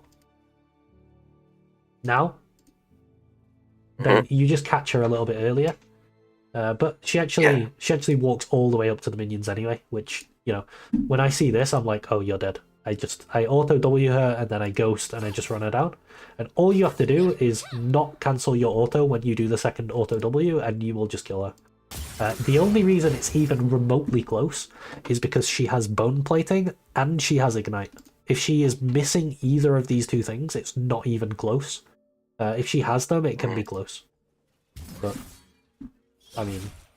So it was... I died because I cancelled my auto. Yeah, but right even though you cancelled your auto, right there, like, if you auto W her there, she just dies on the spot. Do you know what I mean? Like, look how much damage she takes. So she would be there already before you do that auto, and then that auto would kill her. Right, instead of... Yeah, land every single snip. Yeah. But, you know, we learned. We killed her anyway, and the level 1 is good. Here, because she has teleport, she TPs back, and she builds a big wave before you even get back, so you don't really have the opportunity to break this crash. You don't always have the opportunity to break the crash, that's fine. In this case, you don't. So you just catch the wave under the tower, get your own level, like, equalize this level gap, and then you can start playing. She's actually doing nothing here, which is great. Like, this is a window where she has time to do something, right? She could go and ward here, figure out where, you know, she could go and get full information on where Belveth is. She could go and look to gank mid, but your mid already got solo killed. Actually, no, it looks like Sejuani killed him, in fairness. But still, you know, she has options, but she's not doing anything with it, so that's nice. Maybe she is going to get a ward. She's going to ward here to protect herself.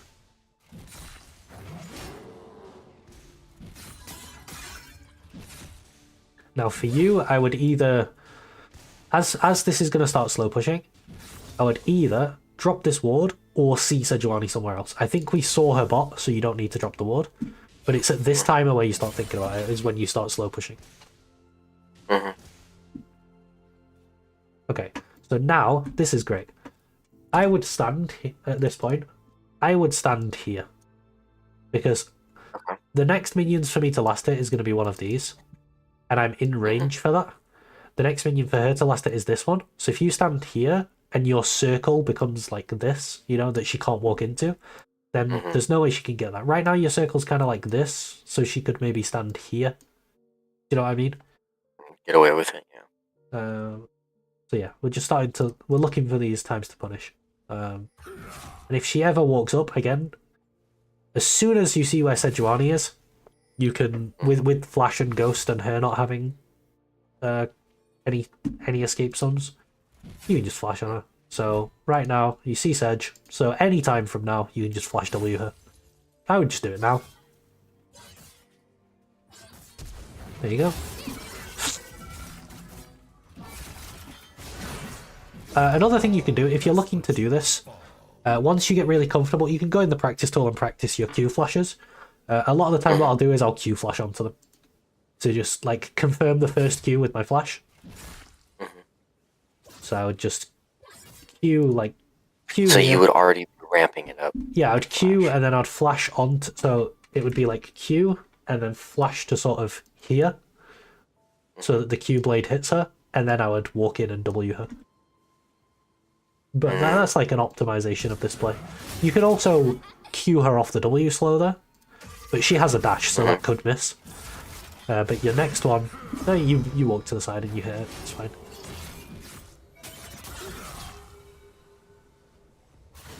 Okay, dead. We fast push the wave. Sometimes when you do this, there's a world where you can save your ghost, and then when it bounces back and it comes here, you'll have your ghost ready to kill them. How does she actually hit 6? Do we just... Is there a way we can push this faster? Oh, okay. I've just seen a play that... did you take a tower shot? Where's your health, Solo? I took a shower shot. Okay. Let's assume you don't take this tower shot by accident. Because we know Sejuani is bot, one thing you can actually do is instead of... So what you're going to do is recall, right? And you're going to recall... maybe here? Or here? One thing you can do, this relies on you knowing that the enemy jungle and the enemy mid are not going to come and kill you. You can recall here. Because now how does Gwen get into lane to get... You know, to get this giant stacked wave that you've got? If you can deny her this, it's huge. So you could just recall. Oh. You could just recall here. And then, like, how can she walk it? She has to go round like this, and then she loses more minions. Well, what about... Oh, she's level 3 with Yeah, no sums. she's level 3 with no sums. 4. But that's only if I didn't take that tower shot. Yes. I think with this health, you're not high enough health to do it. But with the health you had before the turret shot, you were. And again, the important thing when you're doing this fight, this is a fight where you're going to end up pretty low on health. So I would definitely E into Q. Yeah. So like, what if she's walking... Well, she's currently walking up with her minion, right? Yep. So when would be, like, what happens if I try to do this, but she's just, like, in the middle of her wave? Do I just give up? Or I would probably just chunk her out and then recall in the bush. She doesn't want to take a long fight with you because she wants to get this. So even if she wants to stay moderately high health, so yes, because even if you get this chunk and then you recall, then she's chunked to here when the wave comes here. You know, when you're looking for that kill angle, she's like pre-chunked. This is something that you can't do often. You need to know the enemy jungle isn't there. Because otherwise you'll just die to the jungle. But in this elo, you can get away with it a lot more than, say, like your elo or something. It's purely about knowledge of where the jungler is. Now, she does the correct thing here, I think, and slow pushes. Okay. Here you take a bad trade, which is not good, because then she's like pre-chunking you for your push out, you know? That's not... You want to be full health on your slow push. But what she does here, I think, is really illegal. Because if you just auto W her, and then auto her again, and then Q her, and then auto her, that's a 5-stack bleed on her. And she's got no dash to stop you doing that. Like, she has no way of stopping you from full comboing her. Like, just full combo her, put a 5-stack bleed on her, and leave. And she would lose, like, half health for her sin of wasting her dash into your face. She should never really be allowed to do that. So, like you said, with one of these like these champions that just does that insane amount of burst damage, but they're high cooldown, right? Yeah. So if you look, in that point, it's just a mental game at that point. Like, yeah, it's almost like a mental block, right? Because you don't want to take more damage after you just took a bunch of damage. But if you look what she does, she goes in, right? Her next Q is in 5 seconds. 5 seconds. She's not gonna have and she also has to stack that. Yeah, you've got 5 seconds to do whatever you want, and she's currently in your face with no way to get away from you. So you can very easily trade back in this spot.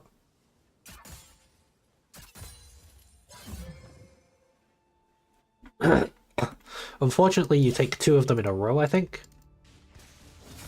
where you don't trade back, and then she hits level 6, and you're chunked enough for her to kill you on level 6.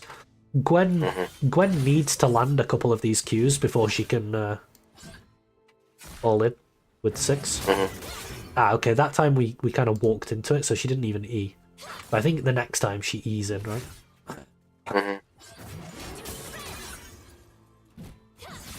This is good. You walk into her Q's on cooldown. If you double your Q, it's really good. I would walk up and do the Q on her as well, though. Because she's slowed from the W. Yeah, the problem is you just took a few too many Qs for free without trading back, and now she has a huge health advantage. And now you're chunked on your push, so there's not a great deal you can do to get out of this position. Yeah. And then she kills you. But like, yeah, for it's one me of it those was times just where, like, yeah, for me it was just that mental block. Like I yeah. was hearing you say just hit her, and but my brain was just like, the damage. The great thing about that is you do it once, and then your brain realizes you can do it, and then next time your brain automatically goes like, "Oh, she just asked her to be a killer," because you've done it before. Yeah. It's like you get used to it. Yeah, because I haven't really played against a Gwen a whole lot with Darius. Like, yeah. It's kind of just one of those champions. I'll see that happen to people, what just happened there, and then the top, like, the person will say, "Oh, Gwen just one-shot me." And it's like, no, she chipped you down with Qs, and then she finished you when she had lethal. And the mistake was not when you died, it was before you died. It was like 2 waves before when you got poked out. Okay, now, the only thing you were missing here, which, to be fair, I forgot to tell you, you just need a ward here. This situation is really easy to play if you have this ward, because you can just see what Sedge is doing. But Sedge sneaks up on you, and she... this is when you're at risk of getting ganked, so this is the time that you want a ward, is when you're slow pushing. Don't have a ward, get ganked. Unfortunate. Kind of my fault. I should have told you. But we can learn from it. So at this point in time, I should have automatically been walking down there. Yeah, I would just drop a ward here. It's like... this is the time where, like, looking at this, you're like, okay, I can get ganked now, but if I crash this wave, I then can't get ganked. So it's either now or never. Especially if she kills grubs. I mean, to be honest, she's just killed the grubs, so you know she's there. I would just queue this wave and leave. But the thing is, right, I can tell what you're doing. You're so focused on where you're standing in lane because I can see you doing it. There's a lot of things in your head, so things that otherwise would come naturally to you, like, oh, the Sedge just took grubs, she's probably going to gank me. It might not even register because you're like in the zone. But the more you practice things, they become like autopilot, and you don't have to think so deeply about them. So like this happens, Right. you know. You neglect other areas while you're so focused on trying to improve one thing. It's natural. It happens.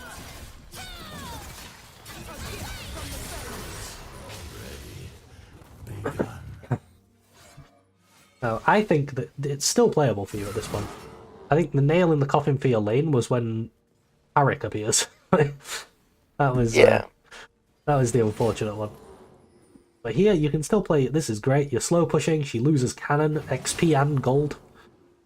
You have flash. You have ult. I think. Yeah, do we see Sedge soon? You can look to repeat your thing. You know the thing you did earlier where you just flashed on her.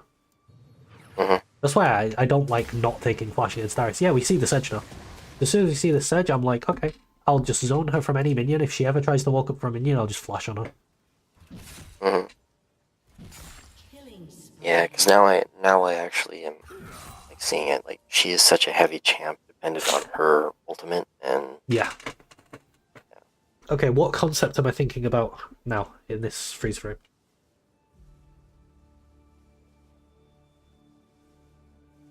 Three words. To be honest, 3 words. Yeah. That's my point. Give me a hint. Last hit backwards. Oh, last hit backwards. God damn it. So we just stand on the other side of the wave. We want to put more pressure on her, right? You're still last hitting forwards. There you kind of last hitting backwards, but it's still kind of forwards. Yeah. I think it's because I was getting so skittish of her. Yeah, it makes sense. And for some odd reason, I mentally just break it, and yeah. That's okay. These things they'll start clicking one by one, and you'll just sort of automatically start doing them. And once they've all clicked, you'll have more time to think about sort of the strategy of the game rather than, because you're still for a while you're going to be consciously thinking about all these things instead of subconsciously thinking about them. Mm. The more practice you get, the more games you play, the more you try to do them one by one, they'll click. Mm. I don't think this ward's particularly necessary because she's pushing into you. Mm. Again, here it's just a case of if she goes in on you, if she tries to E on you, you just fight her. Now, against champs like Gwen, what I would say is that you're favoured in this fight, but she can win. The way she would win is if she hits, like, towards the end of the fight, if she hits a full Q, so a 4-stack Q, into the third ult, she will win.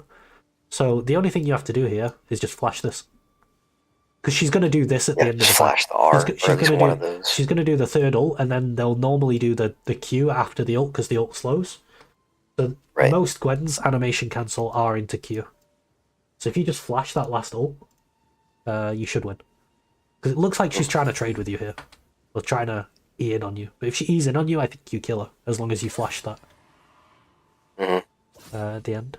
Because she can't, there's nothing she can do about your ult, it just does damage. She's actually being pretty disciplined and not dashing in. This is, that's good by her. As long as you know that her dashing in is the mistake, and then this screws you over because Taric arrives. And here you just have to flash this Taric, so because if this hits you, you're dead. Yeah. That's just like a spur of the moment. I've got to react to this. I've got to flash it. Yeah, that's. I wouldn't expect, especially in lower elos, I wouldn't expect the support to just randomly be top. It's unfortunate. Yeah. But yeah, at this point, in the lane, I can tell you though, I've dealt with that so many times where I have those games where they're just really stupid and they just run at me, and I'm like 5-0, and then all of a sudden the fucking jungler. I've had it where like the ADC jungler and the top laner were all up there, so they were just.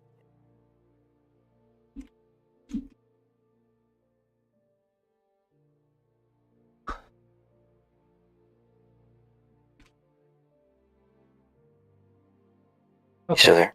Yeah, sorry, I was just writing some notes. Because I want to send you my notes. So I want them to be like fairly readable.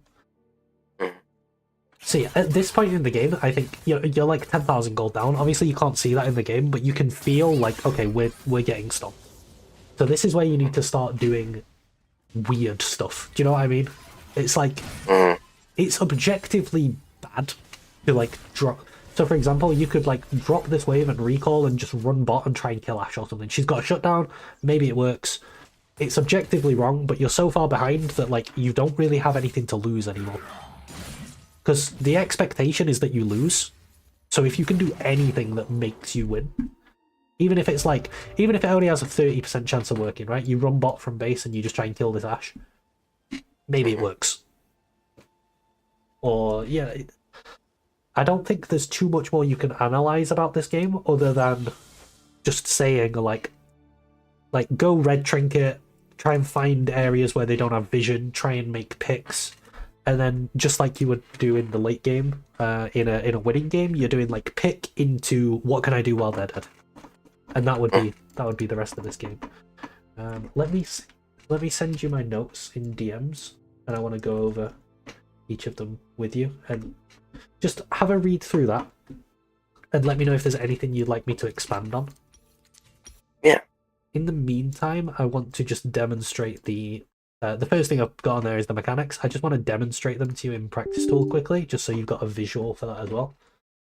And then I think we can call it a day. Alright.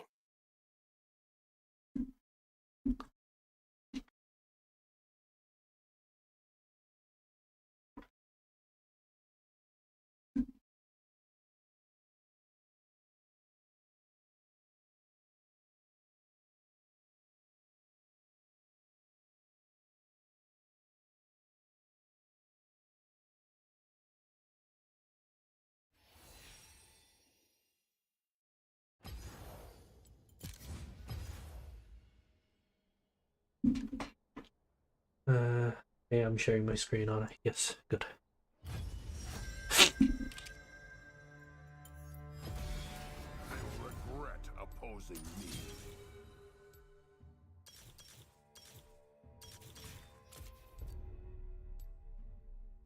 Quick with it, jeez. I went a lot of times where I forget to do my runes, so I'm used to the stress. Okay, I'll go level 6 just so I've got all my spells. Okay.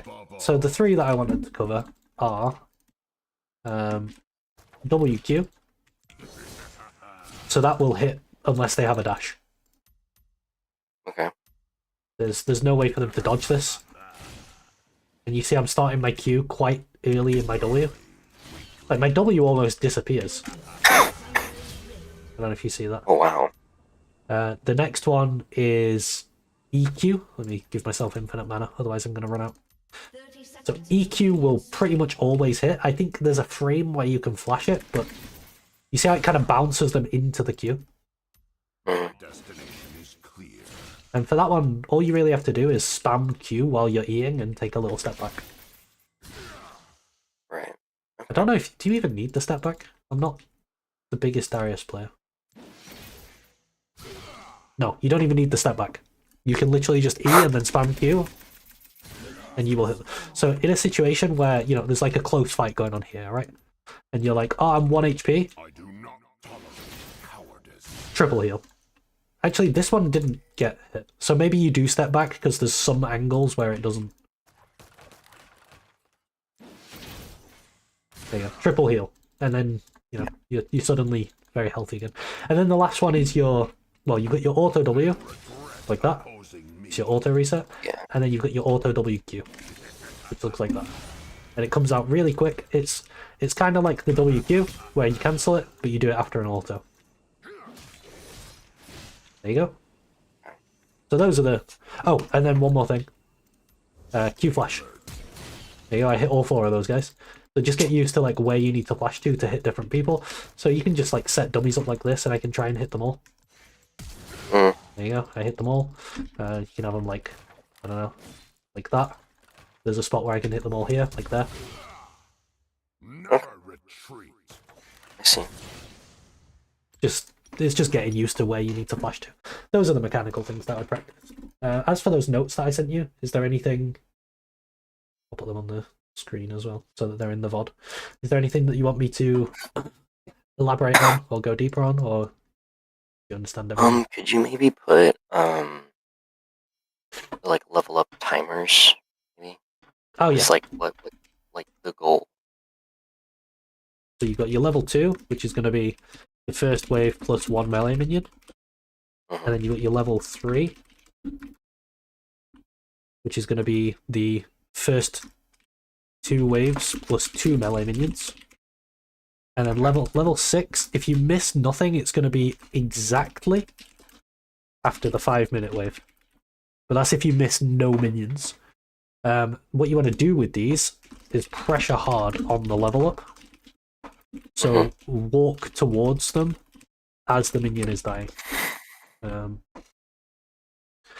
So like you're kind of you're going in and you're level 1, and then the minion dies and you hit level 2, and if you're on them and they're level 1 and you're level 2, you just murder them. Same with 2 into 3, same with 5 into 6.